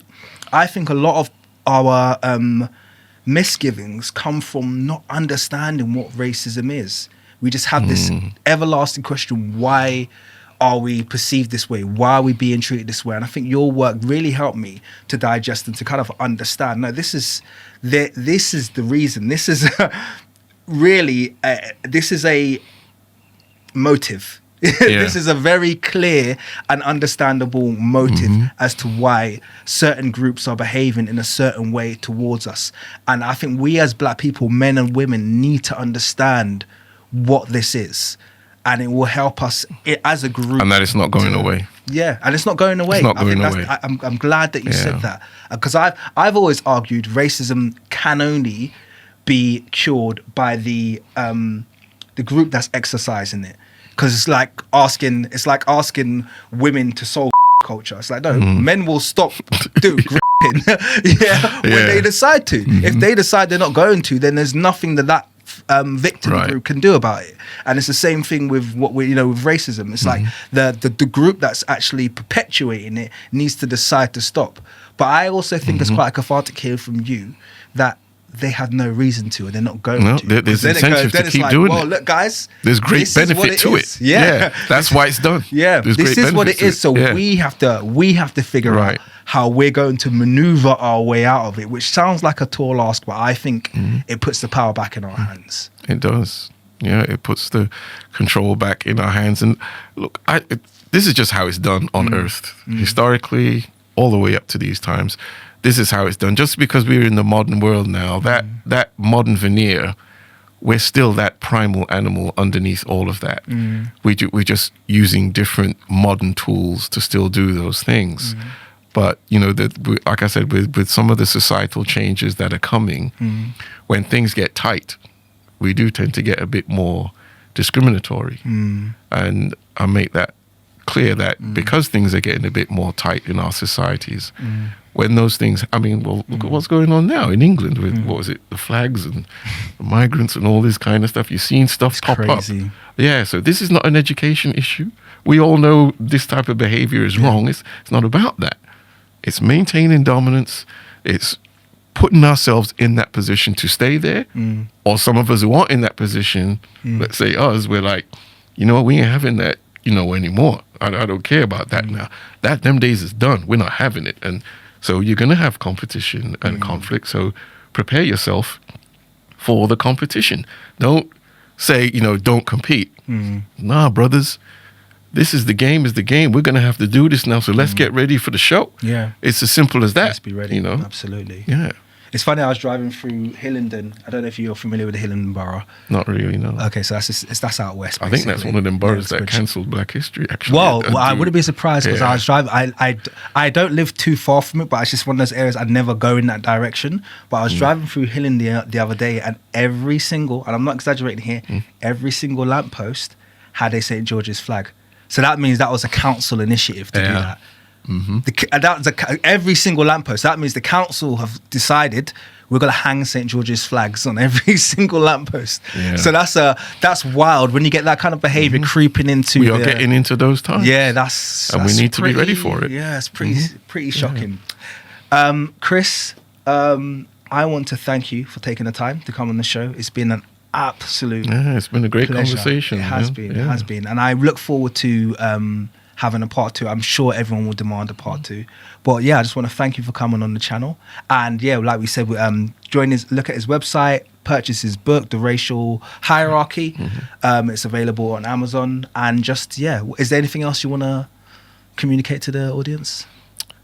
Sure, yeah. I mean, I think hopefully we do more stuff like this. Right now, this is an educational tool.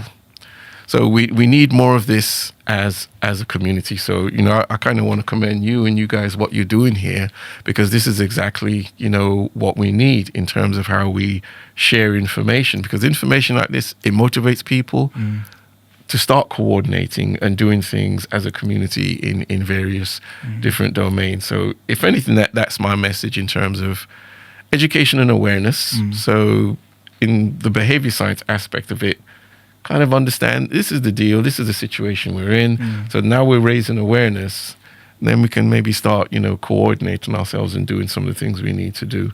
Because ultimately, I think we're black people who want to do better for our communities, and that's the ultimate objective.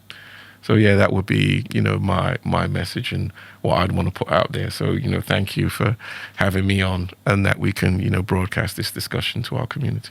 Amazing. And that's poignant words to close on. I want to give, on that note, a massive shout out to the New Black who allowed me to use their studio, so I was able to do a face-to-face interview, which I was very keen on doing. So it's my first one on the channel. Thank you for taking time to come out. Shout out to the New Black and shout out to everyone who's tuned in. And I'll see you all on the next one. Peace.